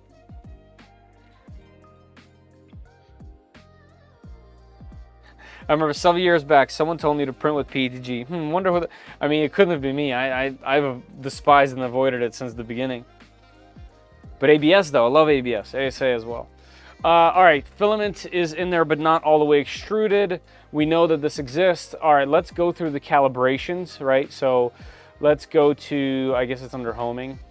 Yeah, let's do quad gantry leveling first. Look at these huge colorful buttons. Let me show you guys a little bit closer. You know, it's clipper screen. It's nothing crazy, but that makes it so easy to use. It's foolproof. I wonder if I did this part wrong, because that seems kind of extra, doesn't it? Oh, okay. Sorry, I almost pulled this thing out of the computer. All right, so apparently we can only glance at it from this side. Sorry about the mess in the background here, guys. But yeah, this thing is a beast. And here's what I was trying to show you earlier. Although it's actually doing something right now, so maybe I won't. But if you pull the fans, they're just on here on magnets, which is awesome. The whole thing is great. Look at that extruder, by the way. CNC machined. Here, how about you focus? Here, focus. Focus, camera. Hey, camera. Oh, there it goes. Yeah, CNC, look at those gears in there. Beefy as well. Looks like they're hardened steel, which is nice. Here's the cable management. Everything's running through the cable chains. Very industrial. And here is the magnets that this thing rides on with a linear rail underneath of it. So the carriage is kind of like upside down. You could see the double carriage right over here. Wild. And no belts. Nothing, no tension, none of that stuff. Let's see. I'm gonna have to lift this. Guys, bear with me with the camera. I always like to give you guys a better look at this, even if it gets completely in my way. All right, here we go. Let's go up with this, and then down like that. Let's see if this will be a decent view, and if not, I'll rearrange it and move it. All right, let's see where that gets us. It's all magnets, man. It's crazy. Magneto X. I ditched all my PTG parts for ABS. Yeah, me too. It doesn't have strength, the temp resistance, it needs pretty much all. ABS is better. Yeah, I agree. I bet the Magneto X will slam out some quality PTG prints. I think so too. All right, let's see. So that, did it do it? Where's console? Right, I haven't gotten on, I haven't gotten this thing on Wi-Fi yet. Where is console in here? Configuration. Let's see, input shaper will do that. Limits, Z calibrate, bed mesh. I didn't see doing anything because I was showing you. I'm gonna do it again, guys, and just so that I have it. Whoops. So homing, quad gantry. Let's just do it. It does look pretty flat, but I don't know what it did. It might even still be doing something for all I know. Maybe I should have gotten it on Wi-Fi so I can see the actual output of the console. Here we go. Let's maybe it didn't do it because it needs the home.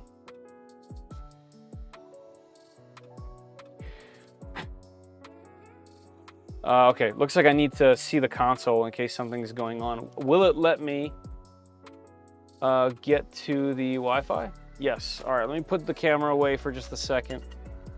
I'll put in the Wi-Fi stuff and get you back in here. Here, you guys check out Feder for a little bit.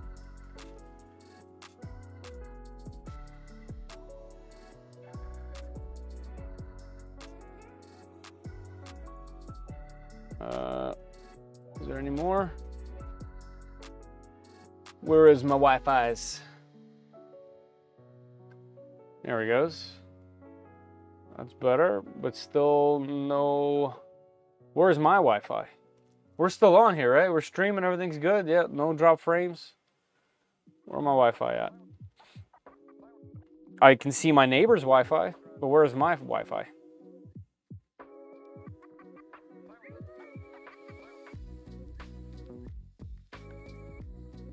There's a bunch that are labeled hidden, which is interesting. How do I know what's going on? Also, the print bed is heating. I can smell it. Yep, it's heating. So it's gonna heat to do quad gantry. So I pressed it several times, but without seeing the console, it's hard to see. So that's why this is all wonky right now, because it's actually working. I should have set up the Wi-Fi so I can actually see what's going on. That would have been very helpful. Let's see if it's in here somewhere. Typically console is one of these buttons. No, this is all different. Actions, let's see.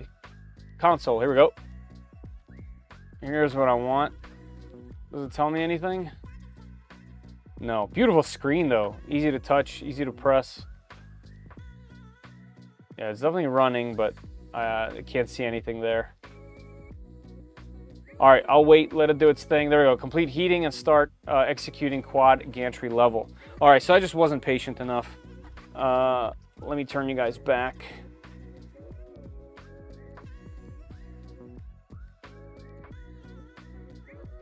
So that bed heated up pretty quickly, actually. What are we at? We went to 70 on the bed. Also gotta say, completely silent motion. Holy moly.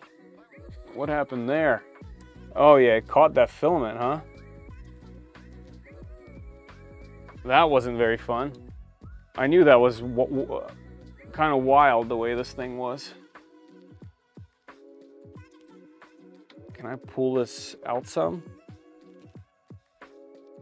I think that might have thought that this thing is not leveled, but that was it probably thought that that was an end stop, so it's going to crash in the back, I bet.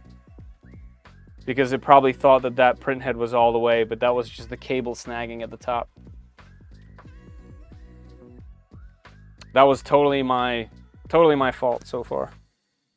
We'll see what happens with it. Yeah, there's no way it's doing it. It's gonna try to go back and hit the back.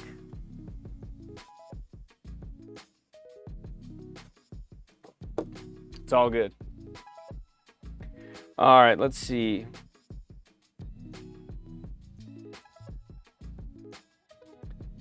Does this print start at the top of the build plate lowers? No, everything prints at the top.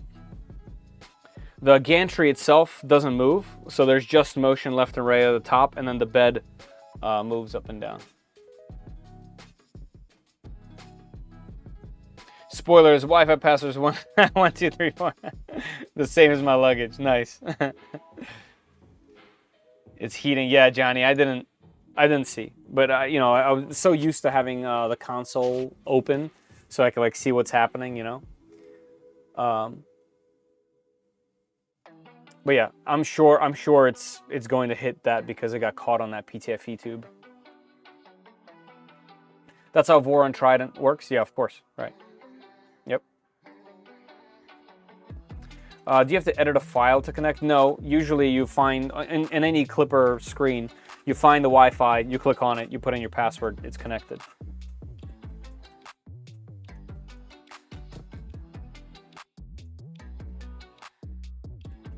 Yeah, yeah, this is true. It looks like it disconnected and connected because that's how quad gantry gets saved in Clipper. There we go. So once it boots back up, I'll do it again.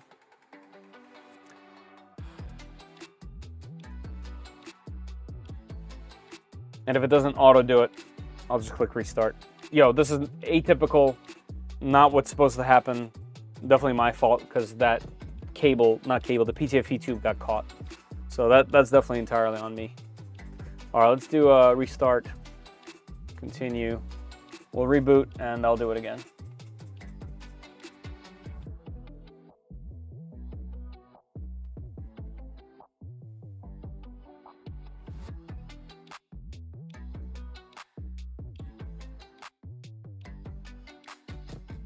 Right. That's true. That is true. Yeah.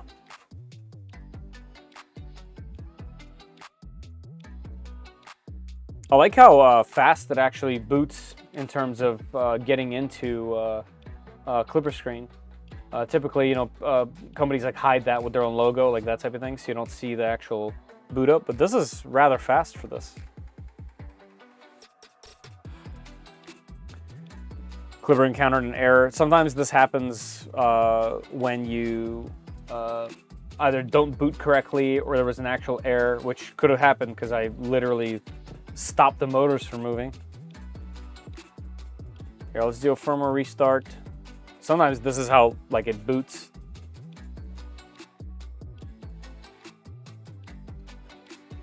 If this doesn't work, I'll just do a full reboot. Okay, there it goes. I did see in Joel's stream he was having a similar issue because of a different problem. I definitely caused this one. His was related to the buttons being pressed on the bottom. I think I have to move it. Right? Oh no, it's sealed. I think I have to move it. I don't remember what the thing was. Actually, we could probably check it, right? We go to this.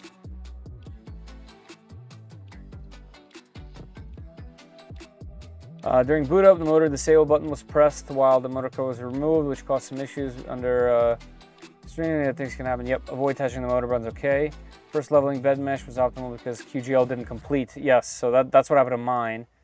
We'll run again. Thanks for the stream. Okay, I don't remember what they did to fix this problem that's happening on here, but I think it was just a long reboot, if I'm not mistaken. So I'm going to do that. I'm going to turn this thing off, give it a couple minutes here. We'll move this thing back over there, which I believe is something that you have to do. We'll give it a second and then we'll press it again, see where it goes. Please avoid moving the tool head during the time while leveling. I mean, that's literally what happened. It got caught, it didn't move where it was supposed to go. It like broke one of the axes and then it didn't do it. Moving into positioning, which impacts leveling, can lead to errors. That's literally what happened to me. Anyway, no worries. I'm not counting that against them at all. I did that myself. All right, let's boot her up.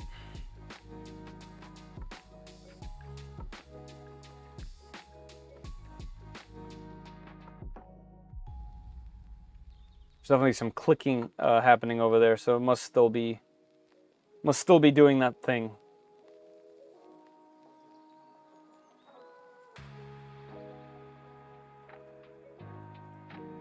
Something big just hit the roof. Uh-oh. Are you on the top floor of your building? I guess if you're saying that something hit the roof.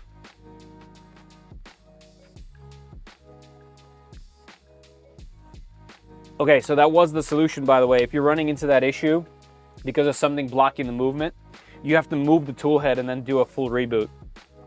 So let's do home. Let's home the axis. And then we'll make sure it doesn't get caught, which I already fixed it. Essentially, what you need to do is push this PTFE tube further into the actual cable chain, because otherwise it's so long it actually gets caught.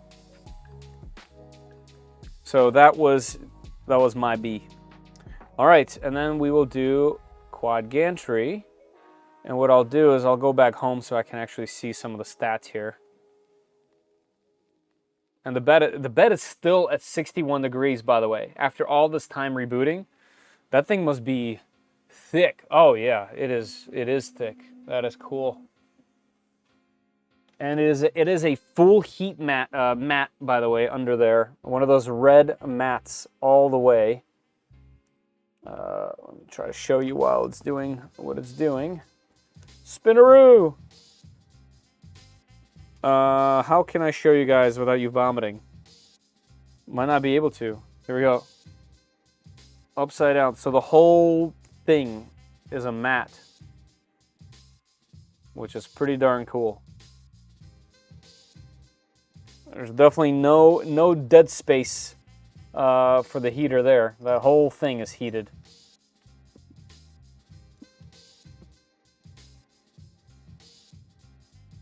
All right.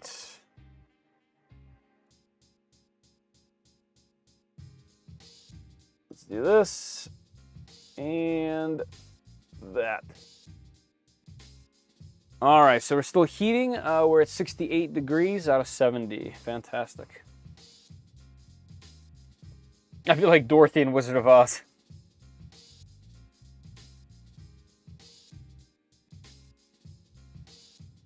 Watch out for weird ladies in striped socks. Nice. There we go.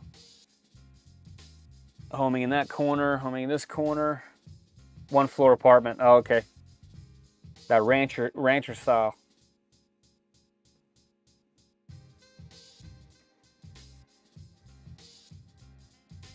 Man, that thing moving is super cool, I gotta say.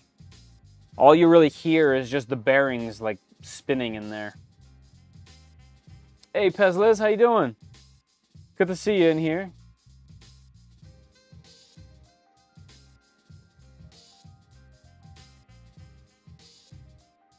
So my daughter, I gave her the container you guys gave me with all the coins in there, the maker coins. And she was like, she insisted that I make one. She was like, why don't you have one? And I was like, yeah, I'll make one. And then apparently Maker Chips My bad. Make her chips. Apparently, I'm not allowed to make one myself without her. She has to be included. So I'm gonna be making one with her. But you guys are the main influence here. Literally, you need one. I do. I'm not denying it. I'm not denying that I should have. Definitely. I mean, I have coasters that my drinks are on, and they're literally, they're literally what my token just needs to be. Oh, excuse me. What my chip needs to be. My bad.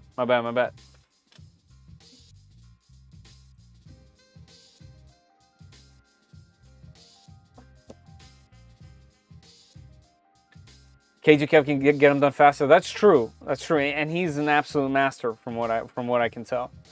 Just so everyone knows, K2 Kev and Pez Liz, their booth at 3D Printopia was easily one of the most popular booths at the entire convention or show, whatever you want to call it. I've spent the majority of Saturday trying to get in there with a camera just to shoot a little, tiny thing of their booth. That thing was packed, had lines. I couldn't get in there. It was almost like they were had a giveaway, but they didn't have a giveaway. They were just being themselves. That's how good their booth was. So, credit where credit's due. They had all the LEDs, and they were attracting everybody. Everyone was flocking to that table. It was so busy. Yeah, I mean, literally every time I came up, I'm just like, where? I can't even see them. There's literally a giant line in front. There we go. Now we're quad gantrian.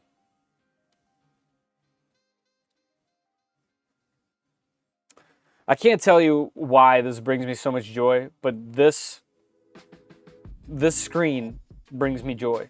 I love seeing the clipper.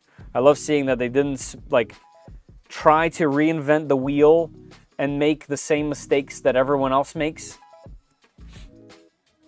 Can't even tell you how many people I know that hack other machines just to get this screen.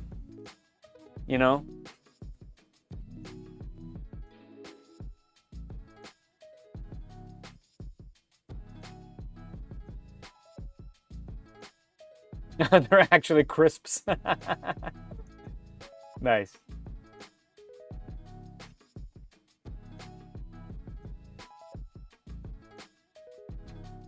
Yeah, I agree. Yep. I was definitely a part of the big kids. Nice. Yeah, I just did one this time. I didn't have enough time on Saturday night to edit the video. Actually, because B Cuddy came over to the studio here and helped me fix my my Micron Plus. We found a major issue with it. It was actually the tensioners for the belts, something that I just couldn't figure out, didn't see for myself until he started moving it around and noticed something, and you can just easily see it from a different angle. Just takes more eyes. So yeah, we fixed it, and that was awesome.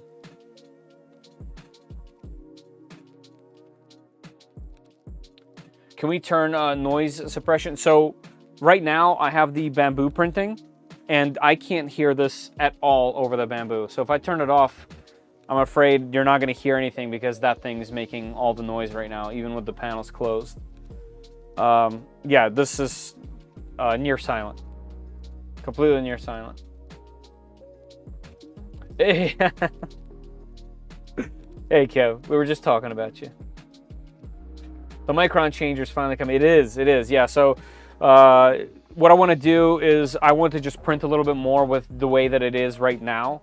It's printing so nice. And I'll do a review of the kit because I definitely have some cons. There's definitely a lot of pros. So it's worth making a video on. And then as soon as that's done, I've been gathering a lot of different parts. I ordered a power supply, everything else that I need for all the other tool heads. I ordered another hot end since we have to replace the stock hot end. So it will be, when that review comes out, I will already be ready for the tool changer. Baboos are real, they really are, they are. Yeah, great videos, lots of them as well. What are we still doing? This thing still doing anything? once again, I would love to be able to see. Aha, here we go. Can I scroll here? No. Can I do multi-touch? No. Oh, there we go. Scrolling. Where are we at? Are we done? Making the following Z adjustments. Wow, that is really close. 0.05, 0.04, 0.01, 0.00. That's really close. Retries 2 or 3. The tolerance was 0.1. Okay, that's pretty darn accurate. So I'm guessing that's done. Okay, so now that that's done, let's do a, well, let's home. Yeah, it is done because that's doing that. And let's do a bed mesh. Where would that be? Configuration? Yeah, bed mesh. And then after the mesh is done, we'll do input shaper. After input shaper, we will print. This thing is huge. I know you might not be able to tell, but I guess you'll be able to tell when I'm like back here. Wait, camera. Come over here, camera. Stop focusing on that other guy behind me. Come this way. Can you tell? Can you tell how big this is? That is a big boy, no joke machine.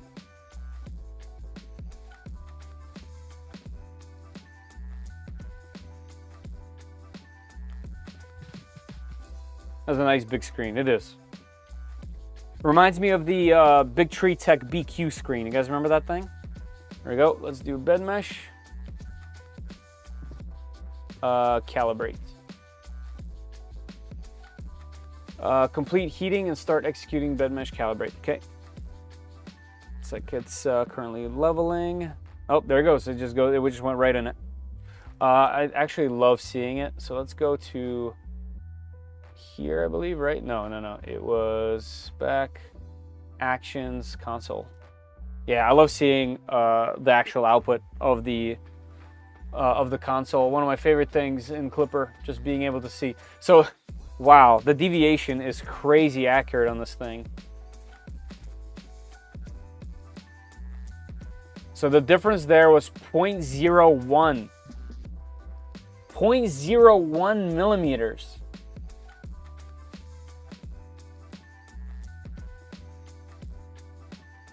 Between that point and the last point, it's almost exactly 0.04 millimeters. Here we go. This point has the most deviation so far. From 0.09 to 0.11. That's crazy.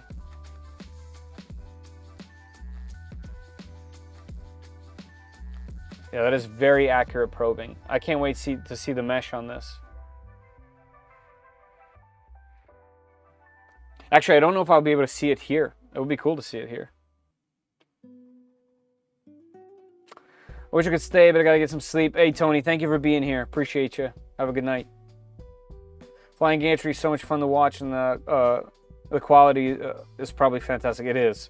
My 2x4 is struggling to get torn down partially for Stealth Changer because it's so much fun to watch. Yeah, I agree. It's almost like a Delta in a way.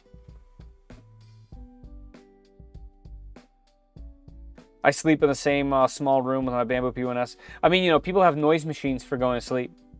That's why you don't mind it. It's like background noise. You get used to it. Most people say they need to keep their Bamboo across the house. It depends. If you're printing a lot of PLA and you're keeping everything open, yeah, that thing is crazy loud. Nuts.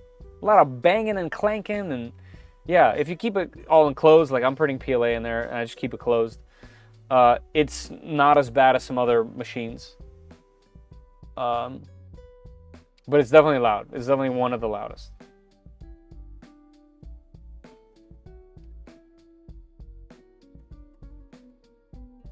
It's as big as my parents' TV from the 1980s.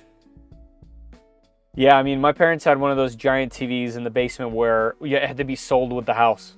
Like, that thing ain't, we're not moving that thing. Yeah, you see it on the screen, same as WebView, perfect. That's even better. No, if you don't want internet, nothing. If you want internet, you have Clipper. You can connect it to just your local network. If you want remote monitoring, you just install an attachment to Moonraker or a plugin to Moonraker.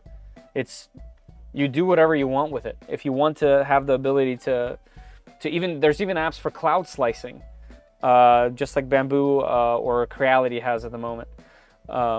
Actually, ChidiTech just recently in their app added remote monitoring. So if you guys have a ChidiTech machine, get the latest firmware and ChidiLink.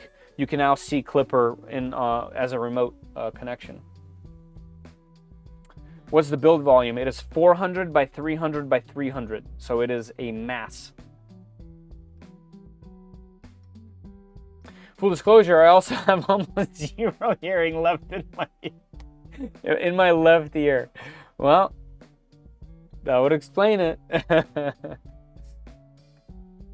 It's a very slow bed mesh. It doesn't normally use camp before a print. I don't know because I haven't printed with it yet. I'm going to find out. So far, the deviations have been so accurate that it's really cool. It's really cool. I wonder if it's less than 0.1 because I haven't been paying any attention, but so far it seems like the deviation's pretty low. I'm thinking it's like within 0.1, 0.2, which is incredible. For such a large bed, 400 by 300, why? That's a good question. I think it's because in certain situations that are not just for general use, it is easier to go wider than it is square for where this thing will sit. For example, if I was putting it up against a wall on a table, it'd be much easier for this thing to be wider than it is longer. And I think it gives you some really interesting situations that you can use this thing for that you can't use a 300 by 300 for. So it's better than a 300 by 300, but less space than a 400 by 400. Save configuration, continue.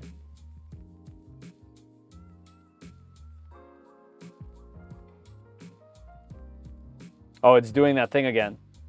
I wonder if I shouldn't have clicked continue. At least we know the fix.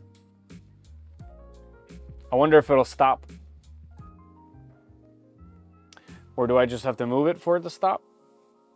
Oh, that axis is still locked.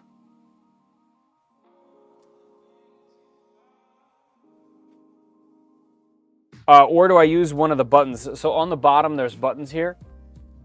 I don't remember what they are. Does this thing tell me? I probably have to read or watch a video. I think one of those buttons unlocks the motors or something along those lines. Is it this one? Let's see. No. Is it this one? Oh, they both went green now. And did the error stop? It's still locked. The errors did stop, so that's nice. Can I click anything? No. All right, we'll do a reboot. Maybe I shouldn't have pressed anything. And we'll see if the mesh is saved. Typically, after a bed mesh, Klipper wants to restart. So I either prematurely pressed that button and it was already restarting and I messed it up. Something along those lines. Let's see. Klipper is a game changer. Since Feder had me switch from Octoprint to Klipper, I can't imagine printing any other way. Yeah, man, it's the same for me. I love the control. I know it's not for everybody. I totally understand that, but for me, once all that stuff clicks, it's a no-brainer.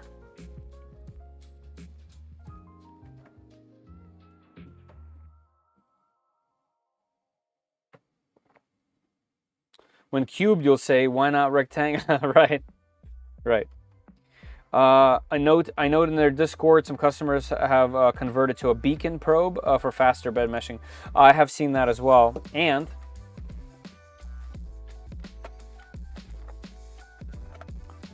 I might as well.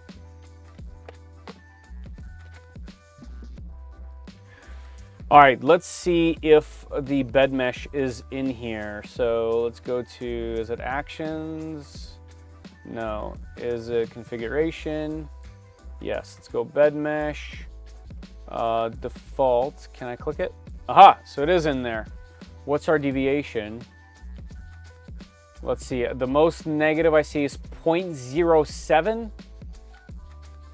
And, or the most lower, the lowest spot. And then the highest spot is 0.13. I'm no mathematician, but that seems incredible, doesn't it? 0.13 minus 0.07. That's a deviation of 0.06 millimeters.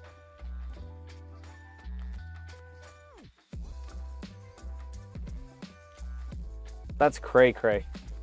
All right, so we got the profile in there. So we did that. I don't know about Z-calibrate. Because it has a sensor in it, I don't think we need to do a Z-calibrate. Is that correct? Anyone know? In the meantime, let's do input shaper. Let's do auto calibration.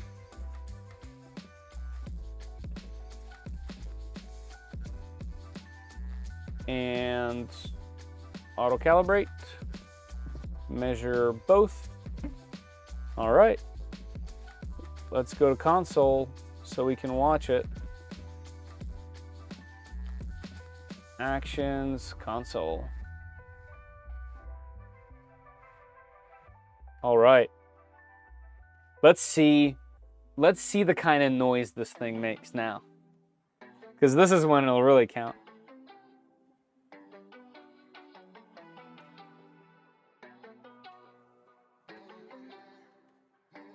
There he goes. This thing isn't going to vibrate my table. It's going to vibrate my entire home. Oh, my bad. Thank you. Thank you. Yeah, the camera, my bad. I didn't... I'm looking at a different screen all the time. Thank you for saying that. Pretty flat, yeah. Super flat.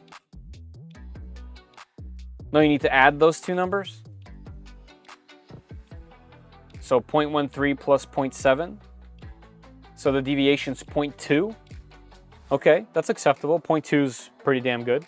For a bed this size, no problem there. It's under half. Right? Like under half a millimeter.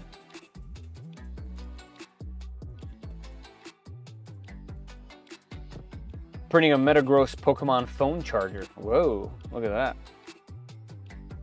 That's cool. I literally can't hear what it's doing right now over the Bamboo machine. I know the frequency hasn't gotten that high yet. It's still in the 80s. We're gonna go well into the hundreds, but there is no vibrations.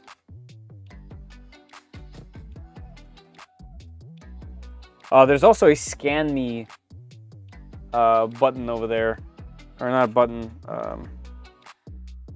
Let's see where the scan me takes us. Looks like it just takes us to the home page. I thought it was like a quick start video or something along those lines. There we go. We're in the hundreds already.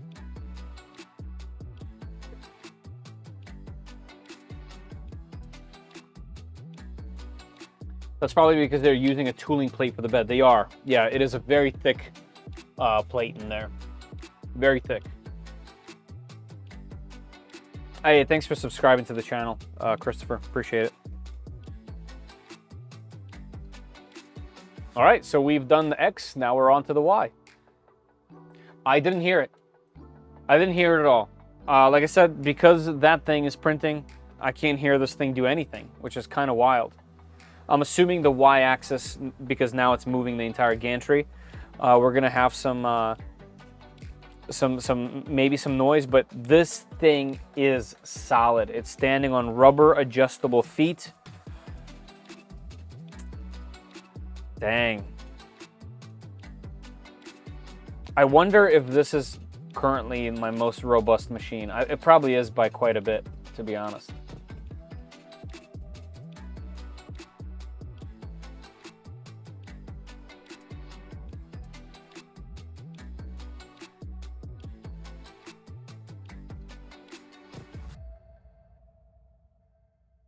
There's so many CNC bits on this thing. I'm just checking out the wiring for the two sister boards. It looks like this little box. Oh, can you guys see this?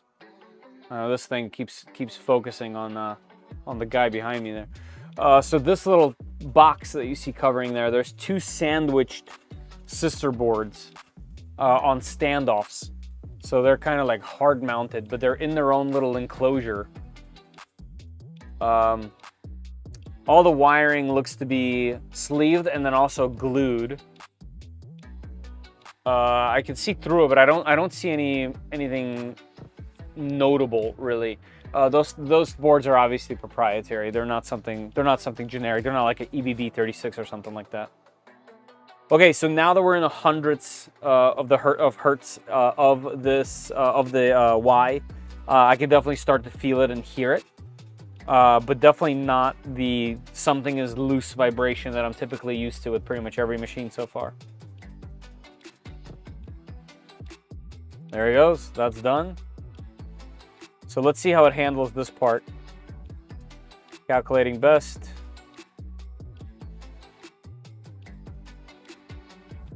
Nice, okay. It's giving us the shapers. Best percentages, let's see. Recommended shaper, 3 hump, frequency is 67. Where's the Excel numbers for that? That was for X. I missed it. Save configuration. I'm gonna hit continue, obviously.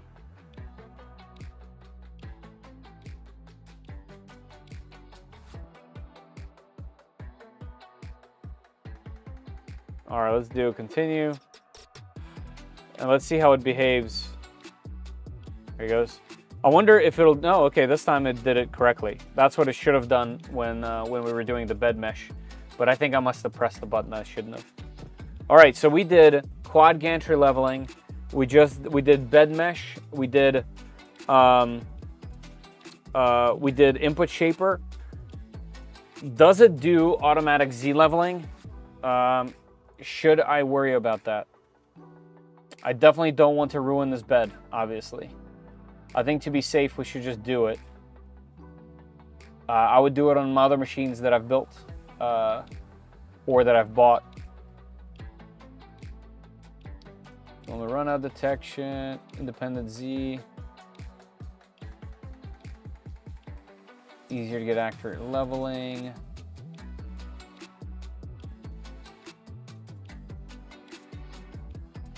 Orca slicer. Is there anything about the Z-axis? Swappable melt zones. Nice. Speed, filament, camera, electronics, slicer. Let's do a real brief Googling. Magneto X. Auto Z leveling. Achieving the perfect first layer with auto leveling on the Magneto. So this is an official video that's 55 seconds long. Clean surface. Yep, we can do that. Subprinting parameters for best results. Precision auto leveling in progress. Oh, so it's just going to do it itself. Laying down the perfect foundation. Okay. But what about the Z limit though?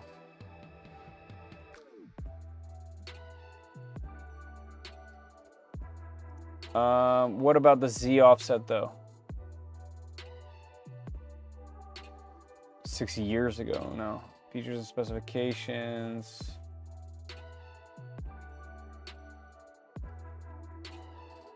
Although the feature not working properly, build plate, nope.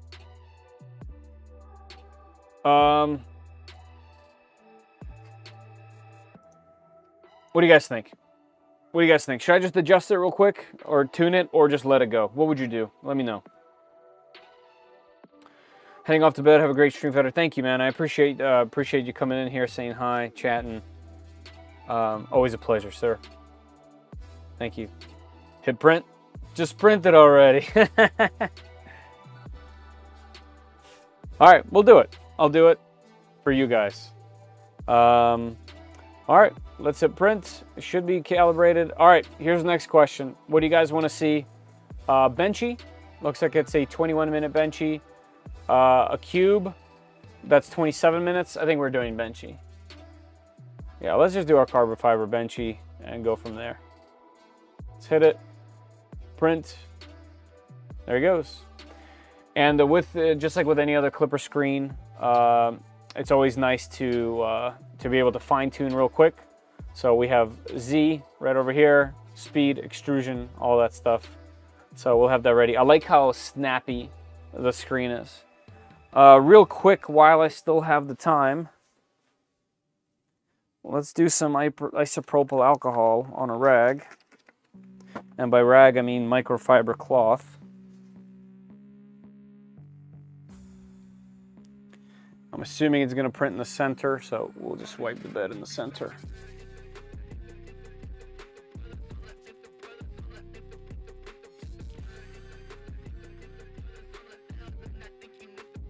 I would typically at least wash it for the first time, but that's okay. Also, one other thing that I have that's really neat is this. I haven't had a chance to feature it because I just got it working with one of my devices. So this is the world's smallest, well, the second smallest thermal camera. They have the first. It's called Thermal Master, and it's this tiny thermal camera that works with Android devices. My Android phone that I have, it didn't function properly, but I do have this Retroid Pocket 3, which is an Android device, as you can see. And I tested it on that, and it fully functioned perfectly. So it'd be fun to see what this looks like on this machine. See where the hot zones are. Just booting this device. PETG, yep, the PETG that came with it is PETG carbon fiber by Peopoly themselves, and also this is sliced for PETG, it looks like. Z offset automatic, oh, perfect. Advantage of touchdown, okay, cool. Let it ride, it said Auto Z. I don't see anywhere where it says explicitly Auto Z. Oh, also, the filament, we didn't purge the filament. That's probably going to be a problem. Almost definitely going to be a problem. I didn't push the filament in. It is definitely going to be an issue.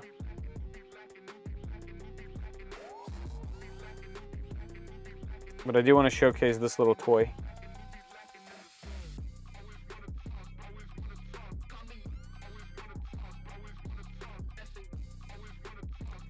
There we go. We got to go into the tools, rotate it.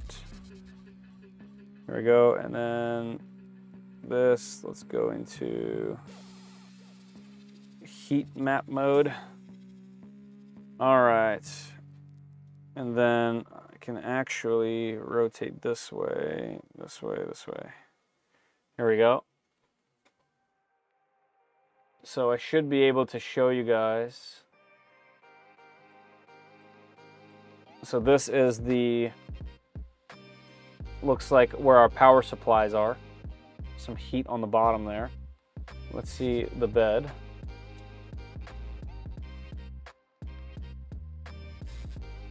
The bed looks pretty damn even with the heat. Can't see the numbers obviously when I'm doing this unscientifically like this, but pretty cool. Yeah, I'll mess around with this device and try to figure out the ins and outs and what it could be useful for. But I definitely thought it would be a fun thing to check out. So it looks like it's doing a purge, but the filament isn't in. I'll have to cancel the print and start it over. That's once again my fault for I didn't push the filament in because I wanted to calibrate it first. Yeah, because it's starting to print right now and there's no filament. It's just past the filament sensor. but not all the way in. Yep, filament's not even in there.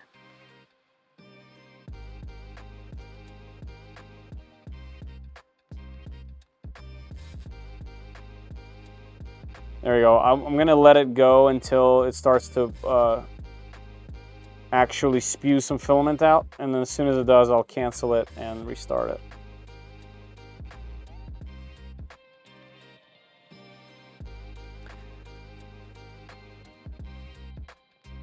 Once again, worth mentioning that this is the machine from the show, or what was supposed to be at the show. Are we pulling any filament? I got no movement on the spool.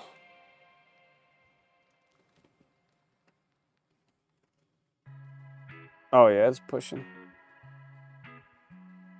All right, cool. It's working. Just need to wait for it to actually start coming out of there, and I will restart it.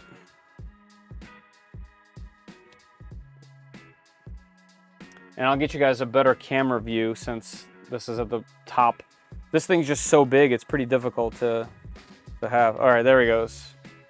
All right, we got filament coming out, so let's do a cancel.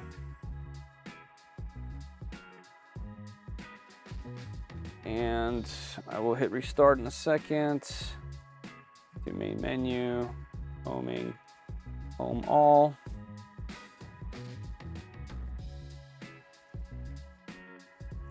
There we go. One thing I just noticed, much like my current Micron situation, it doesn't have a nozzle cleaning procedure, so you kind of have to monitor to make sure there's no ball around your nozzle, because it will affect pretty much everything. There we go, let's start another one. Let it be, the sensors will do the work. That's cool, we can test the bed heat with it. Right, exactly. So I'm going to try to set it up so that I can record the screen and then do some fun little testing. That thing looks really polished. This machine, it does. It feels polished. Everything that so far that I'm like touching feels super, super high quality. Everything is metal. Everything is heavy. I tend to use the word robust a lot, but that's because it is. Should I turn this machine sideways? It's really taking up the majority of my table. But at the same time, I want you guys to see the front of this thing. It's kind of not even the front really. It's technically the side. The front. If this is the front of the machine, the gantry's sideways. So the front is like kind of the side. What are we doing? Heating the nozzle. Yeah, the bed's at 70. And I'm just getting rid of the stuff that's coming out of the nozzle. Let's get it right before it tries to touch. We want the most accurate probe. There it goes. All right, I think we're gonna be off to the races. We're heating up, 235 on the hot end, 70 on the bed. Yep, we're doing a camp purge.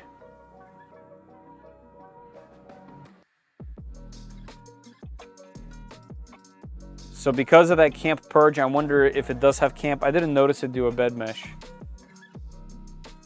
All right, let's get you guys some kind of visible visible view here. So I think that means we will have to turn it like this. And I gotta be wary of the cable because the power cable is not going to be able to reach. All right, so if I can put this here, we can rotate this down. Here we go. This might be a nice little sneak peek into there. There we go, and I can zoom in on that, and I also have this. I can add a light. I can actually just put it down right here. I don't care if it gets warm. Okay, let me zoom in.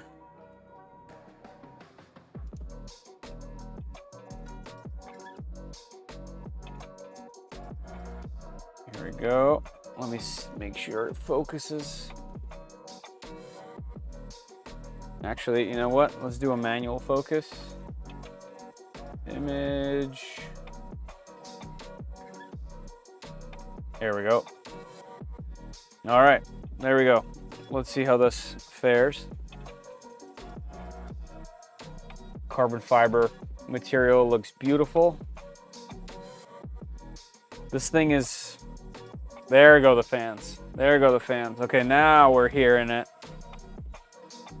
Does the Micron use boop? My Micron is has a tool changer, but essentially it is boop because the tool changer uses boop for leveling. So yes. Better has the arm breaker horse milker now. If size isn't a factor, Chitty X Plus 3 or Chitty Q1 Pro. If size is not the factor, Q1 Pro. Unless you get a really good deal on the Plus 3. The Plus 3 has slightly less automation, but is a really solid, great machine. The V2 specifically is fantastic. I actually don't think you can get V1 anymore. But the Q1 Pro is just a hands-off machine with a heater, and it just keeps delivering. So if size wasn't, and it's between those two, I would say go for the Q1 Pro, unless you get the Plus 3 at a really good deal. Like something they just can't pass up. I think it did. I think it uses the bed mesh, the default bed mesh, like everything else. You talking down on my sons? No, not at all. I like I said, I love the machines, but for the everyday person, the Q1 having that little bit more of automation is just, it's gonna always win over the manual Z leveling, which has always been the only downside, in my opinion, of the X Plus 3. Every single other thing on that machine is phenomenal. And that's why I gave you that little sticky. Like when you set that thing up and you never have to worry about Z again, it just goes on and on and on and on. Keep in mind, everybody, my entire Voron Trident and everything for it, all the accessories, the 3 spools of ABS were all printed on the X Plus 3. Yep, I totally agree with that, yeah. What I really like is that it's getting much, much harder to say what the best machine is, because they're so good now. It used to be really easy to do. There was only like 1, 2, 3 great machines, but nowadays there's so many great ones. You can literally pick your flavor. It's like you go to 7-Eleven or whatever your gas station type thing is, and you go to the candy aisle and you want a candy bar. I mean, are you really gonna lose? You're still getting a candy bar. You can just pick your own flavor, So that's really cool. Oh, our light has switched. Let me see if I can put it in a different spot. Can I put it here? Is this? No, that's not gonna work. It's just gonna slide around on here.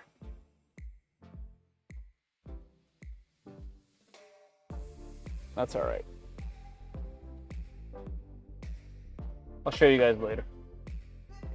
Looks like a printer really humming along on that print. Yeah, I mean it's doing great. It still said it was going to be a 21-minute print, although I don't think it is.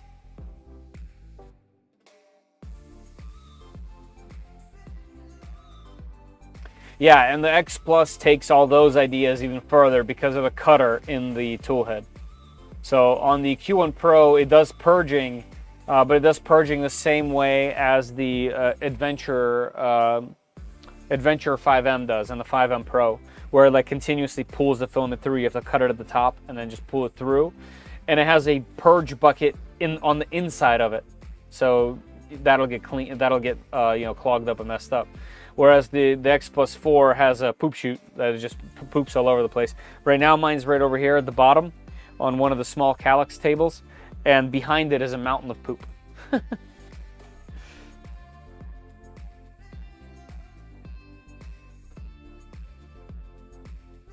I don't know where the sticky is, but the offset's ingrained in my memory.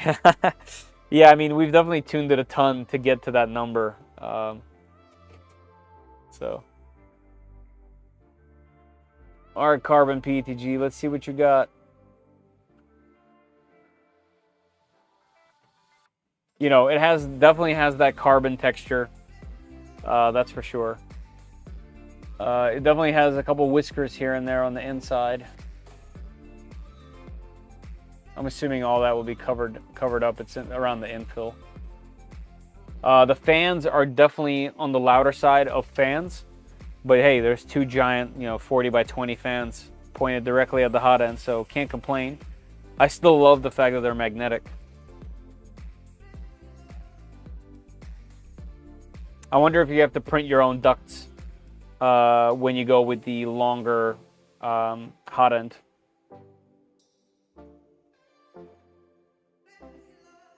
So far, so good. Yeah, definitely didn't dry it, just popped it open. I mean, it's definitely not going to look ideal, but that's okay. This is what they give you in the box, so it only makes sense. I get the +3 for 510 or the Q1 Pro for 390. Oh, man. Okay, I think that if size does not matter to you, if you don't mind having a slightly smaller machine than the X+3, then I think between those two, Q1 Pro is just a better, easier to live with machine. But if it had anything to do, if this choice had anything to do with size at all, I would definitely go with the X+3 then. But for this price, $390 for the Q1 Pro. I think someone was even saying there's a sale on Amazon for less. So I would go with the Q1. I'm going to get the P1S combo, but I'm actually thinking about waiting. I'm going to get a +4 and see how the Chitty box is going to be. Yeah, I'm really excited for the Chitty box. I can't wait to test it and put it through its paces. So that we have more to choose from. In my day, poop shoot was a sexual reference. In my day as well. How did it make a common term? I think because it was funny, and there's like an actual poop shoot, like it shoots poop out the back, so it's kind of funny. The fans magnetically move down. No way. No, you're joking, right? Also, do they have notches? I don't want to do it now, obviously. Do they? Do they? That's really cool. Q1 Pro all day. I don't know. I still think the X+3 is a great machine for what it is. But yeah, if you don't need the size, then yeah. Value killer. Yeah, I agree. All right, man. Thanks for popping in here. I'll talk to you tomorrow, probably. Have a good night, man. I swear, that's why they're magnetic. Well, that's amazing. It's the little things. It's the little things. This thing has a lot of that, doesn't it? That's awesome. I can't wait to dig in. Yeah, I can't wait to dig in.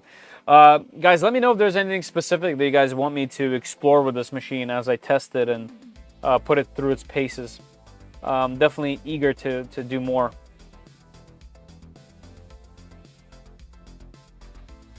$399 on Amazon for the Q1 Pro.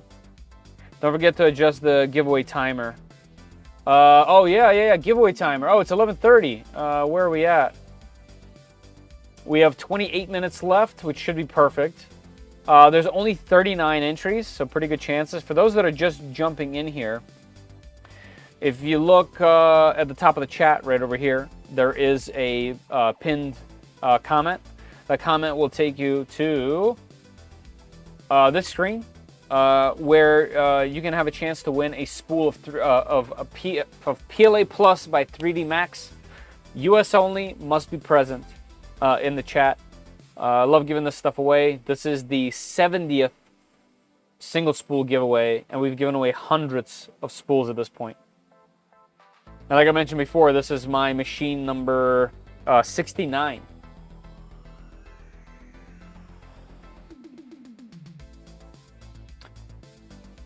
I'm back, but I can't guarantee how long. The power's in and out. Man, yeah, Zumi, you know, if the power is up, you know, let us know, whether it's here or in the Discord.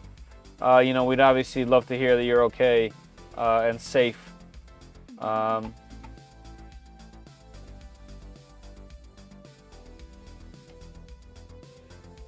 Is there a live tracker right now?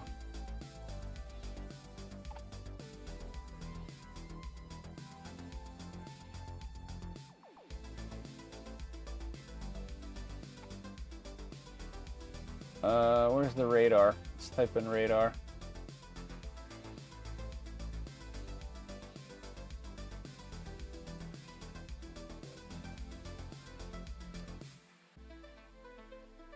Yeah, but like, come on guys, show me. No, no, I want the hurricane.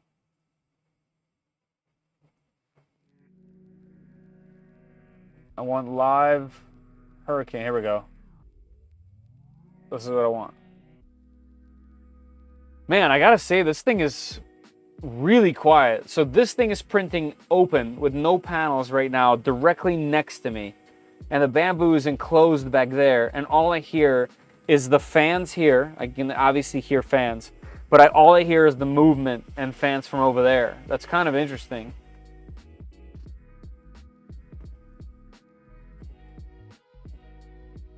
Oh, yeah. Yeah, I mean, that's in there, huh? It's not quite in the middle yet, but this is where the biggest storm is. So, yeah, Zumi, right now is the biggest spot, I'm guessing. It does get faster, right, around the center. Man.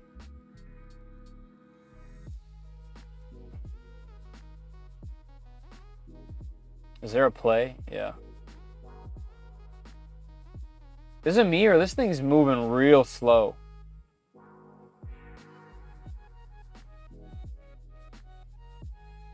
So it's still going to be going into the early morning. Wow. What a crazy thing. Eventually I'll win one of these. That's right.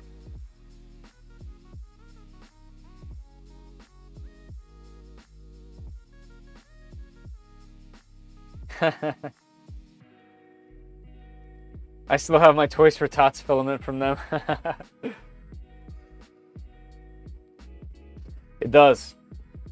It does. And the way that you say it doesn't help.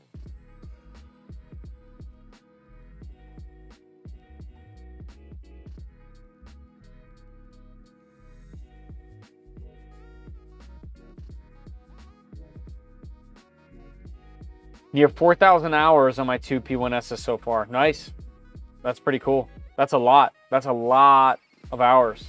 Have you had to do any maintenance? Anything crazy? Night train?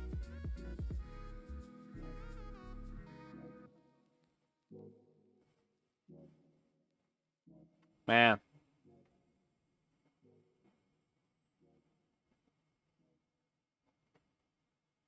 So I was just in, for my 10th anniversary, I was in Clearwater, at Clearwater Beach. That's where we went.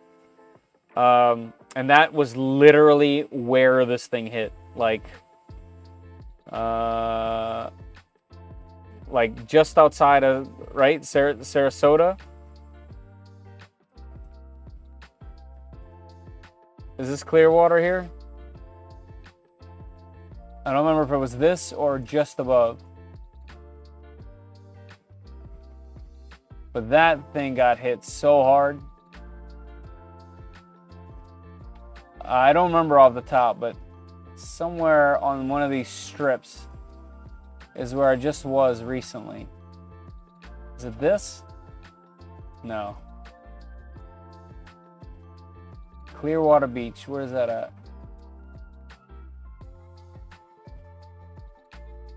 No, it wasn't this far down. It was just outside of Tampa, right? Where's Tampa? Hold on, let me get situated. And like, I wonder how much of it will be there and how much won't.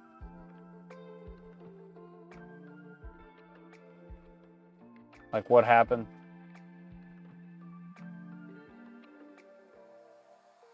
I'm so bad with geography. Oh, here's Tampa. So yeah, Clearwater right here. Oh, there we go. Yep, literally stayed right here on this little inlet. And like, if I keep my mouse here and zoom out, right in the middle there, it's quite literally where this thing got slammed. Like right where I was. Man. Yeah, real slow. Hey, Reading Rainbow, what's going on? I'll trade you one of my rooks. You know, they got their pluses. Here, let's go back to this view for you guys. Man.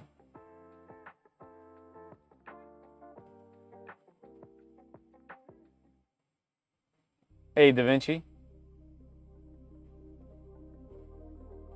Peter, were you ever a FIRST robotics kid? No, I wasn't, but I was always interested in that type of stuff, always. But no, I wasn't.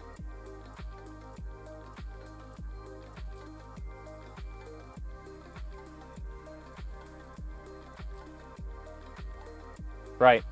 Yeah, those sustained winds is really something. And the water, just the surge, the fact that it stays.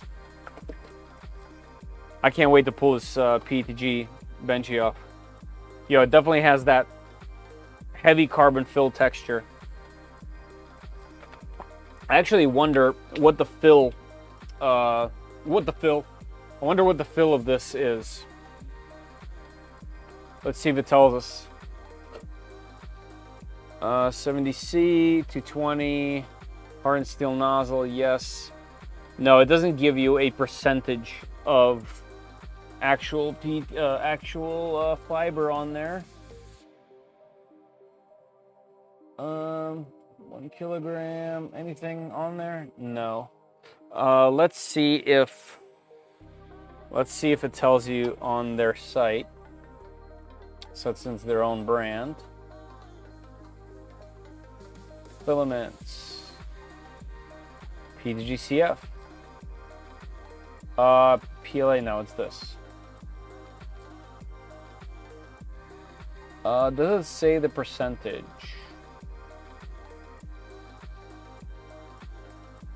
Wow, achieving 70 millimeters cubed flow rate on the Magneto X with this stuff. Holy moly. That's crazy. Wow.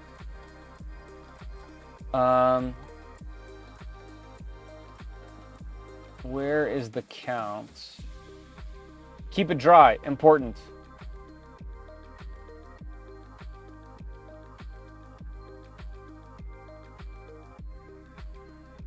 Okay, so it does not specifically say pretty much anywhere.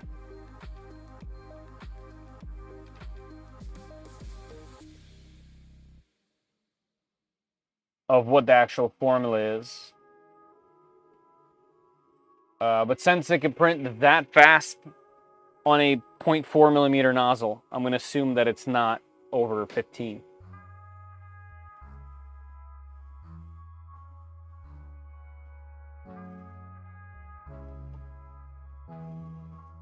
That's some good duct cooling. Yeah, I agree. They also have a pretty ridiculous fan option that I hope to see at some point to test out.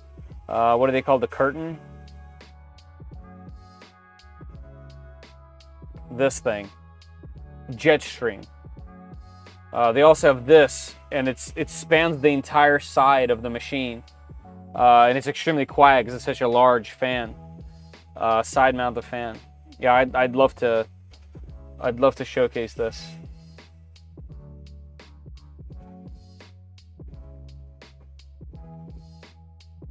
Are you describing me or the Benchy? I kind of hate how the extruder looks, to be honest. I love it this way. I love that it's not fully enclosed because it makes me feel like I can work on it or get to something easily. Whereas the enclosed ones make you kind of like jump through hoops a bit just to be able to do like some normal activity, like, I don't know, changing a fan or even a nozzle. So I definitely am on the opposite side of that camp. I love the fact that this is like this. Keep in mind, like, even a lot of Vorons are going into this specific direction. Here, let me try to zoom out a little bit for you guys and refocus. Let's focus here. Console. There. Move it down.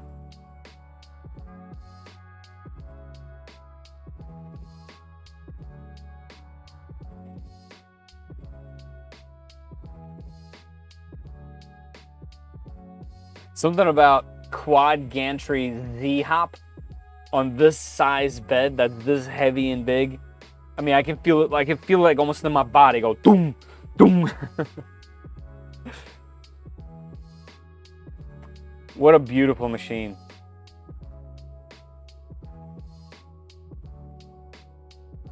The question that I want to answer is, if you got this, can this be your last 3D printer? That's the question. I think it needs an enclosure for that to be the answer for me personally. The things that I print and enjoy printing most requires an enclosure. So I think for me an enclosure is a minimum. Heater would be nice. I think that there isn't a heater in here because this bed is so crazy big. It probably doesn't need one. Or maybe it does, I don't know. I love it in all my Chitty Tech machines, especially in the +4. That 120 millimeter fan one is so nice, and there's lots of room for activities on this. So I can definitely see adding one in some way, shape, or form. I think I'm really interested in the enclosure.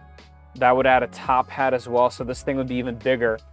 But man, what more do you want? I guess multicolor for like just living with a 3D printer, but this is, I feel like this is less geared towards that and more geared towards work than not, or more geared towards a person that just wants to have this forever.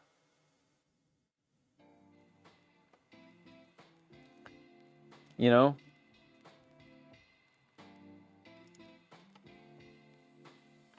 Don't forget to hit that like button. Yeah, please, everybody.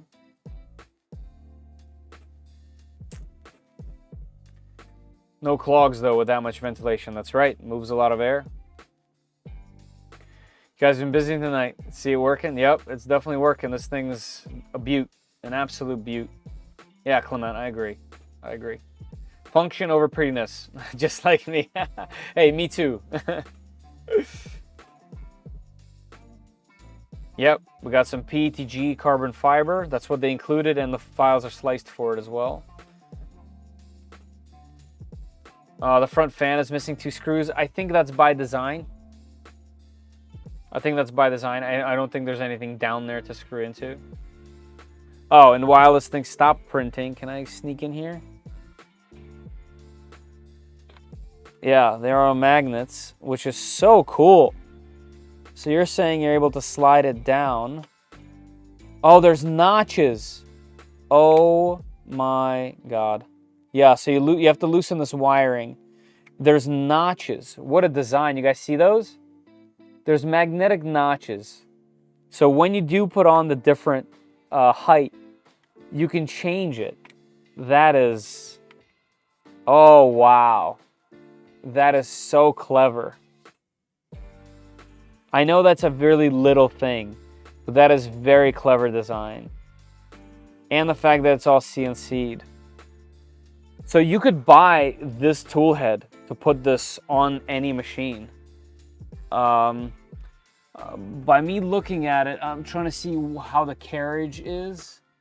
It looks like it's meant for a bottom mount. So for example, if you were putting this on a Trident or a 2.4, you would just move this to the bottom instead of having it on the front here. What about filament pad? I mean, belt pathing. I mean, it looks like you could very easily put this thing on a Voron if you wanted to. And this movement is just something else. It's so smooth and satisfying, and silent. And this thing is just built like a brick house. I don't know. Obviously, this is all just first impressions here. I'm definitely going to put this thing through its paces. I got to figure out two things. Where I'm going to put this, because this doesn't fit on a calyx, so it has to go somewhere specific. It can't stay on this table because it takes over the entire table. So once I find a good spot for it, man, this thing is something else. It is huge. The function is just insanity. This is cool. Can you start over? Someone say nachos. Man, now I'm hungry. Why'd you have to say that?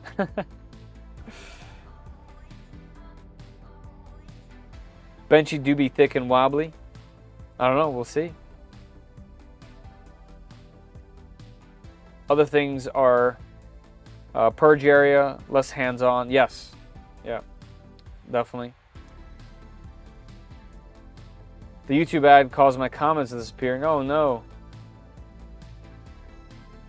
Looks like Mizumi's power went out. Very possible. Yeah, she said it was going in and out. Nope, no belt tensioning. There's no belts. This is magnets. No belts. No exposed motors. Mando helmet. That's true. I've never printed a helmet before, and it would be nice on the thing behind me. Very unique. Yeah, very unique.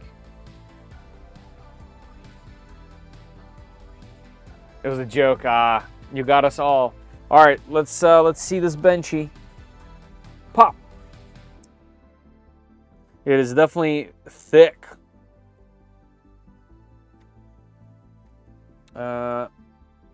Let's change a few things here. There we go. Looks like it might be a little bit over extruded.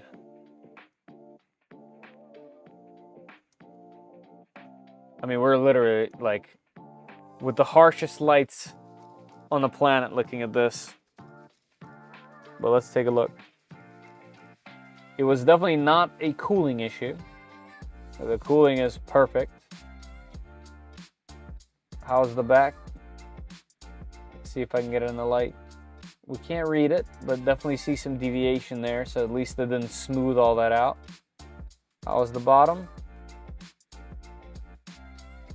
Looks like maybe a hair close. It looks to me that all of these things are saying a little bit of over extrusion for this filament. This could also very well be wet filament. Keep in mind, I did not dry this. I just took it out of the box and put this in. So, you know, you can judge it for what it is. I can also put the filaments in the dryer and print another one of these tomorrow and do a direct comparison and see if it did anything different with that. But yeah, there's a little bit of a skin situation going on for sure, but cooling was definitely not a problem. Let's see the top layers. Also, I do think that the filament, it feels very light, so I think it does have quite a bit of carbon fiber in here. It almost sounds hollow when I touch it.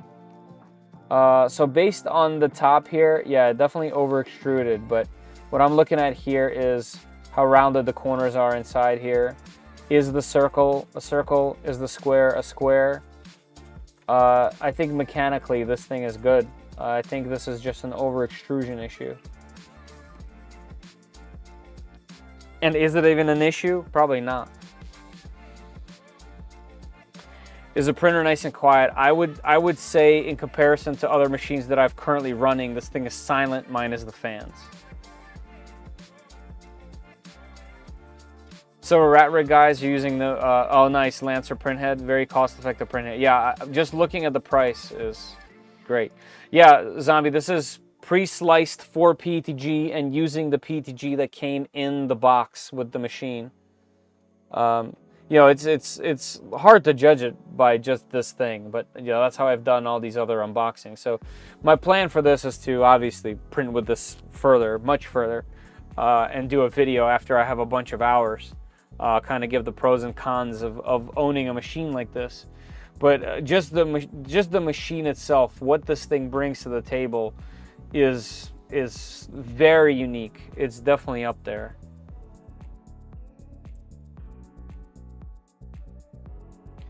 If I get another political ad covering Fetter's face, I wonder why it's serving you those. Flow more than 100? I don't know. I don't know. But that's a calibration that I did not do, and obviously will and can do with Orca. Yeah, definitely needs drying for sure. I don't have time to do another run because it's about to be 12. Which is the end of our giveaway and the end of the stream typically. So I won't do another print in this, but definitely expect shorts on the channel while I'm testing it, which is how I usually do this. I usually do an unboxing like this, and then I do shorts while I test, and then I do some kind of larger video / videos depending on what happens with the machine. No, not PLA. That looks terribly wet. That's what I'm thinking. Yeah, this was literally just out of the box. And it looks definitely over extruded and bubbly. That's for sure. But yeah, I have a slew of dryers that are currently empty. So what I'll do is I will dry this filament and I will run the same exact print with dry filament. That way I can have a short where I compare what actually happened. So I wouldn't judge it for this. I would judge it so far for the experience that we had with the machine. There were some minor hiccups with setup. I think all of them were directly my fault. I don't think any of them were some kind of mistake of the machine or anything like that. Print shorts, not like YouTube shorts. Print shorts. I see how that would make sense. Well, let's go back to autofocus. Let's go back to full view. Let me move this thing back to where it started, which is where it's gonna have to spend some more time because of its just sheer like size. Yeah, right here is where it has to sit, at least for a little while I figure out where I'm gonna keep it. Oops, let's go do this. But yeah, it is definitely just a beaut. Super solid. Everything is machined. Everything is metal. There's no nonsense. Runs open source Clipper. Has profiles in Orca Slicer. I mean, what more are we going to be asking for? You know what I mean? Like, this is the thing we've been asking for. It's something innovative, something meant to last, something super robust with minimal printed parts. Something that's interesting, that's going to be fun to use. Yeah, first impressions are pretty high.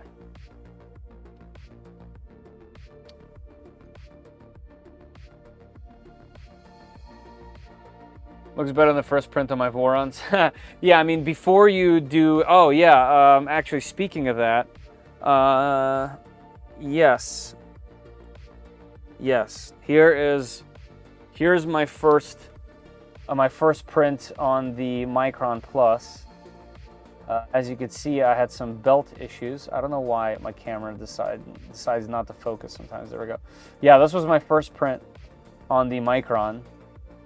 And then, and also extrusion, and the bottom doesn't fit. Then we had a tuning session with B. Cuddy, and we figured out the belt issue. So we went to this after tuning. Mind you, this is just PLA, but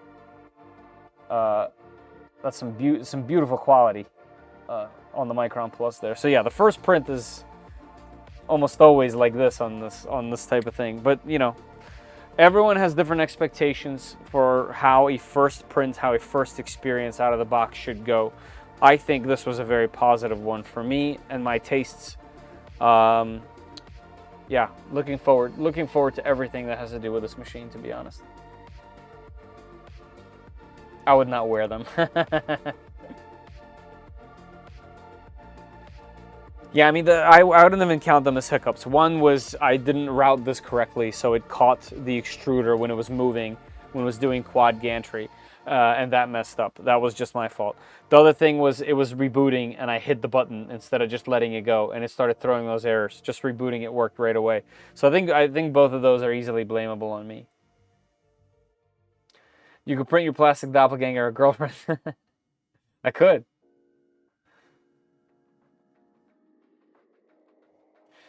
What's your most used printer? I think at the moment it's going to be a tie between the Chitty-Tech Plus 4 and the Bamboo Lab X1 Carbon. The X1 Carbon is almost always printing something, whether it's something I'm giving to somebody or it's for Toys for Tots or just something. Whereas if I need something special like ABS, I've been printing on the plus 4 at the moment. Also, technically speaking, the Q1 Pro has been going pretty much non-stop at the office as well. So those machines are printing all the time here.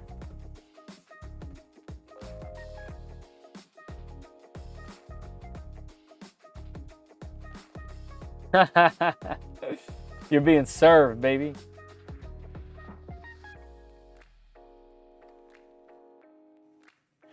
My right rear corner on my Micron prints are not sharp. I wonder if something is misaligned with the linear rail there. Not rail. Yeah, rail. Will printing metal-infused filaments mess up the magnetics? That's a great question. Not something that's way above my pay grade.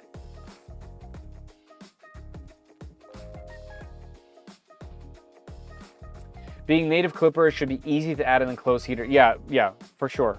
And there's obviously room for activities. It also homes at the top, not at the bottom, so definitely room.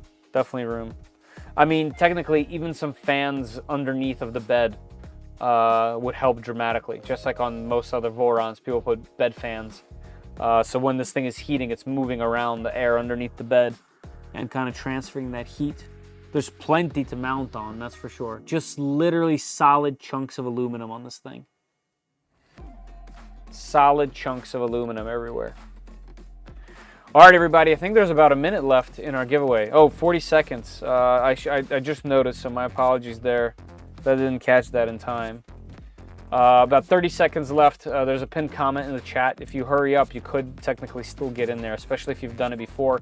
This is for the giveaway of a spool of PLA Plus. USA only, must be present. Currently, there is 52 entries, which is pretty cool. So let's go to this view. So when this is over, I'll jump over. So the question for today is, do you think companies should keep pushing open source whenever possible, or go closed source, I wrote sources, and focus on an ecosystem? So the perfect example there is Bamboo something like this. There's many others, like Chitty-Tech as well, and the SV08, for example, like things like that. Which one do you guys value more? I think the general public like this, like not the niche, this is my hobby type people, they definitely want the ecosystem, much like Apple is. But then if you're ever against any of that kind of stuff, the walled-in garden type thing, you're typically an Android person or a Windows person over Mac or Apple, if that makes any sense. Whoops. So I have a feeling there's probably a similar spread, but I wanted to see out of the 52 people. So before I pick, I'm going to go to the other channel real quick, other screen real quick and see if I can get into the reports here. Let's see, preview. No. Where do we go? Actions, entries? Yeah, here we go. All right, let's see. Open source all the way. Open. I prefer open source, but it really is up to the company to decide. I prefer open source in case the company disappears and or the community often produces quicker and better solutions in which the companies can leverage. Yeah, that's a really good point. Open source. Open source so we can fix our own and don't rely on companies staying in the business. Someone just answered yes. I like the open systems now that there are large community support. Yep. Yes, we should still have ecosystem that seamlessly works and integrates with other printers and software. Okay, that's kind of an answer for something like Bamboo, but then it integrates with other printers and software is kind of interesting. I guess they have been more and more open, especially with Big Tree Tech making products for them and a whole bunch of other like nozzle manufacturers and stuff. Open source 100%. Closed source is fine if it improves quality. Linux is cool, but I love my Mac. That's true. I'm in the same boat. I love Linux, use it all the time. Love Windows, use it all the time, but my Mac is my daily. Open source. They should focus on open source as much as possible and help to create and maintain shared standards on both hardware and software. Yes. Open source. Open source, it keeps the community going. Open, go open source whenever possible. There is a balance. Not everyone wants to tinker. Very good point, and I agree that there's a place in the market for that. I don't think everything should be open source, but do you guys think more should be open to it? Open source, of course, stuck with the Apple ecosystem, and I feel trapped in a way. But what can I do? It's all sewn into my life. Sewn into my life. Yeah, mine too. I still don't find it debilitating to me. I still find ways to hack into stuff and get around plenty of things on my walled-in garden machines and systems and devices. You just have to be slightly more resourceful. Keep pushing open source whenever possible. Keep it open sourced. Each company needs to pick a side, either mostly closed with the ecosystem or fully open, but this weird in-between is rough. You mean like this, where the machine itself is closed, but it uses open source software? Yes, I'm Android lifer. Okay. Open source or bust. Open source all the way. Someone wrote no opinion, which is an opinion. Open source. Open source is freedom. Open source all day. It allows full capabilities of our printers to be reached beyond. I like open source, allows for more innovation. Open source all the way. Depends on the level of tech. High tech that can be easily screwed up should be closed source. Okay. Okay. Yeah, not everyone wants to mess with things like that, LiDARs and whatever.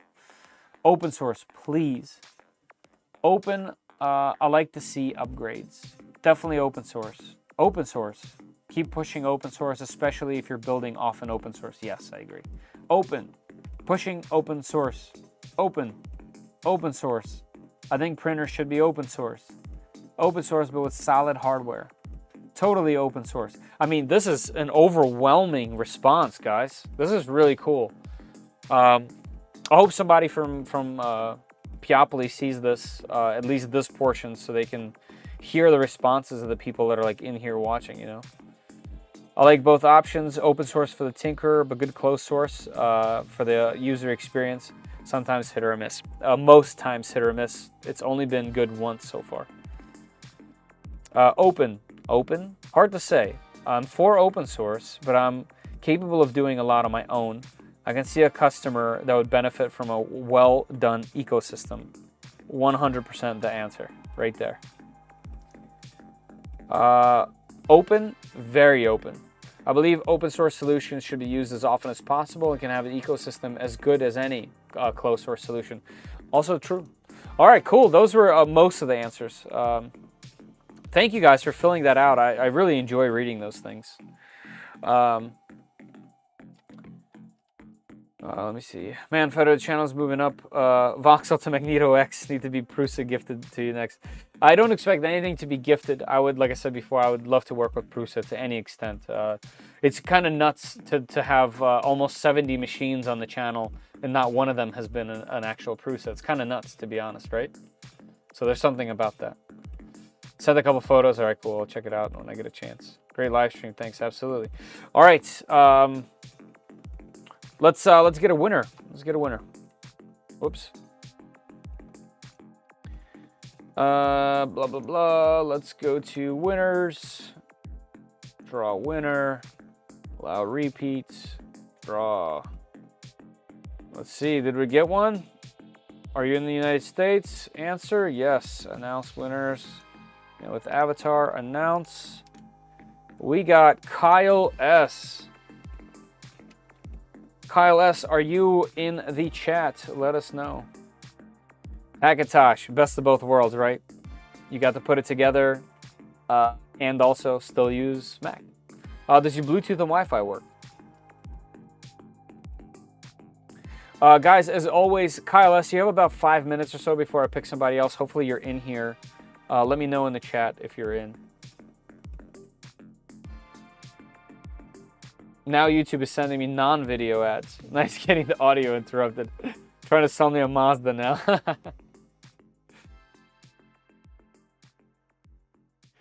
Number 52, that's crazy. It is number 52. That is kind of wild. I'm 2 OSs behind because I don't like the workaround. Yeah, that's fair. I mean, you're going to run into those kind of things. Lad might have gone to bed. Yeah, totally true. But one of the rules is you have to be here for, to receive it. So it's 12:07. We'll wait until 12:10. I'll choose somebody else. X1C and P1 series are not the same. So we are the boot to the system. One of these days, I'm going to win a roll. Well, if Kyle S. is off to bed and not here, you definitely have a chance. That is crazy, though, that's number 52.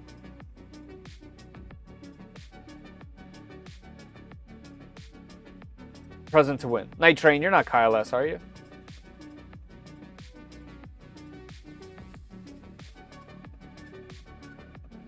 Downfall of P1S said it's not open source, yeah. Jeff Thorson says bye. Bye, Jeff. Thanks for being here. I'm here. Bash on Hobbies, I'm guessing you're Kyle S. Let's do this. I can see your email. Can you tell me the 4 last characters of your email address?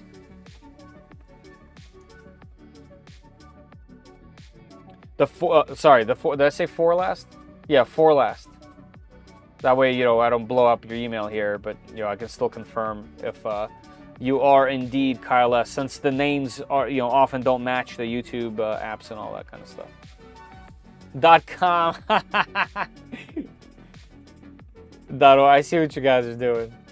I meant like not of the address itself, of the actual address, like not of the URL. Clever. .gov. You guys are funny. I love it. I was like, why are people saying .com? It took me a second there. Kyle, please let me know so I can confirm that this is you. I know there's a delay. Yeah, it must be delayed here. Yeah, it's definitely delayed. Make sure you hit the live button as well. That'll help. .net. HTML. That's pretty funny.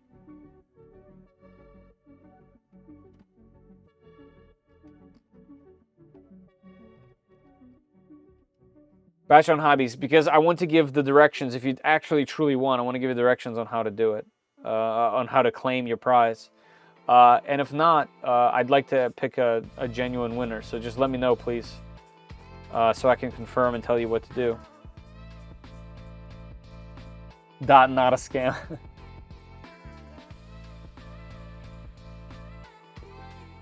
There he goes. Confirmed. Awesome. Congratulations on your spool, Kyle. Kyle, here's the instructions. And once again, when I'm done telling you what to do, please let me know. Like, say confirmed or something along those lines in the chat that you know what I'm talking about. Please head over to the 3D Max website, okay, and find a PLA Plus, not the special kinds, not with additives, just standard PLA Plus that's currently in stock, all right? And then send me an email to fedor@3dprintsos.com. So Fedor is F-E-D-O-R, okay? Fedor@3dprintsos.com. If you forget it or something along those lines, you can always get that email address on my YouTube page in the About section, okay? So you need to email me your first name, your full name, not first name, excuse me, your full name, your shipping address, and that filament that was currently in stock. And I'll take that information and I'll forward it to 3D Max, and they will handle sending that out to you, okay? So let me know in the chat if you're cool with that. Good night, Brian. Thank you for being here. Good seeing you as always.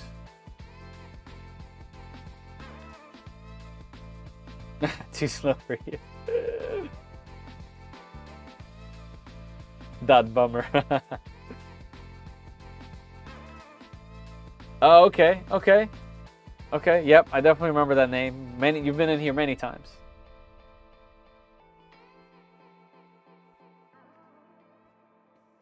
So do I order the Magneto X? I would say hold off till I can do like more testing so I can truly like say that and mean it. But if you were to ask me right now and you were interested in this machine, I would say totally. I think they fixed some of the issues that the earlier models had. I ran into nothing. The stuff that I ran into was so generic and was caused by me that I can't blame the machine for any of that. It is so confidence inspiring the way that it's built. Once this thing is printing the way that you want it and you can tune it any way that you want it with Orca and Clipper, this thing is going to be crazy. It's going to be crazy, especially with an enclosure and that side fan. So, confirmed. All right, cool. Congratulations, Kyle. Thank you for participating. Thank you for supporting the channel by being here watching. And congratulations on your spool of filament. So just in case you haven't heard me say it before, when I do forward the email, it is in their hands. They usually take some time to be able to ship stuff. Also, keep in mind that they're in Florida. They're experiencing, I think they're in Miami, I think they're more south, but they're still experiencing the storm, and I'm sure that's going to cause some delays. They're all US made, and everything's down from Florida. So just keep that in mind. Like, shipping is going to be interrupted. Business is going to be interrupted. So keep that in mind. They're definitely all stand-up guys over there. They believe in their own stuff. They stand by it. So I know you'll get it, but just be lenient with the time for this one, okay? All right, everybody. Yeah, this was a really fun 3D printer to check out. I've been waiting for this thing for a while. And I'm so happy to finally have it and have the opportunity to test it. This thing has so many unique things about it.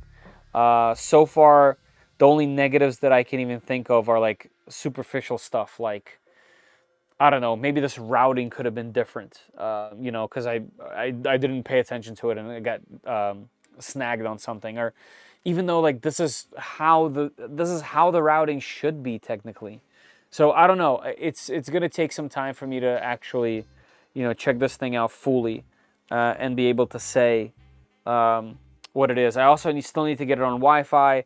I still have the lens cover on the camera. So there's still a bunch of features that I haven't even seen. I haven't taken the cover off. The electronics are right here. They're super easy to get to. I don't have time to do it tonight, but maybe this is something that we can do in a future video because I know everyone likes to check out the components. I did see Joel, did 3D Printing Nerd, obviously, did a live stream on this machine, and they took it apart. Dan took apart the bottom and checked it out. So I already know what's in here, but it's always nice to see it in person again. So I definitely will check all that stuff out. I know there's some proprietary stuff, but also some really cool stuff, like these motors are running at 48 volts, for example, instead of 24. There's 2 power supplies in here. So one thing to note about, like, right now I can hear fans. I can hear fans on the power supplies, I have a feeling. So it definitely has always on fans, which I'm not a big fan of. I always talk about them. It's always nice when a machine is full silent in your room and you just forget that it's on and you can use it whenever you want. In this case, if there's noise, I'm always going to end up turning the machine off and having to go through the boot phase. But we're nitpicking here. We're nitpicking. I don't think this machine is necessarily for everybody. That's why I'm really excited to test it, kind of figure out what this is for, what the cons are, what the pros are, and kind of go from there.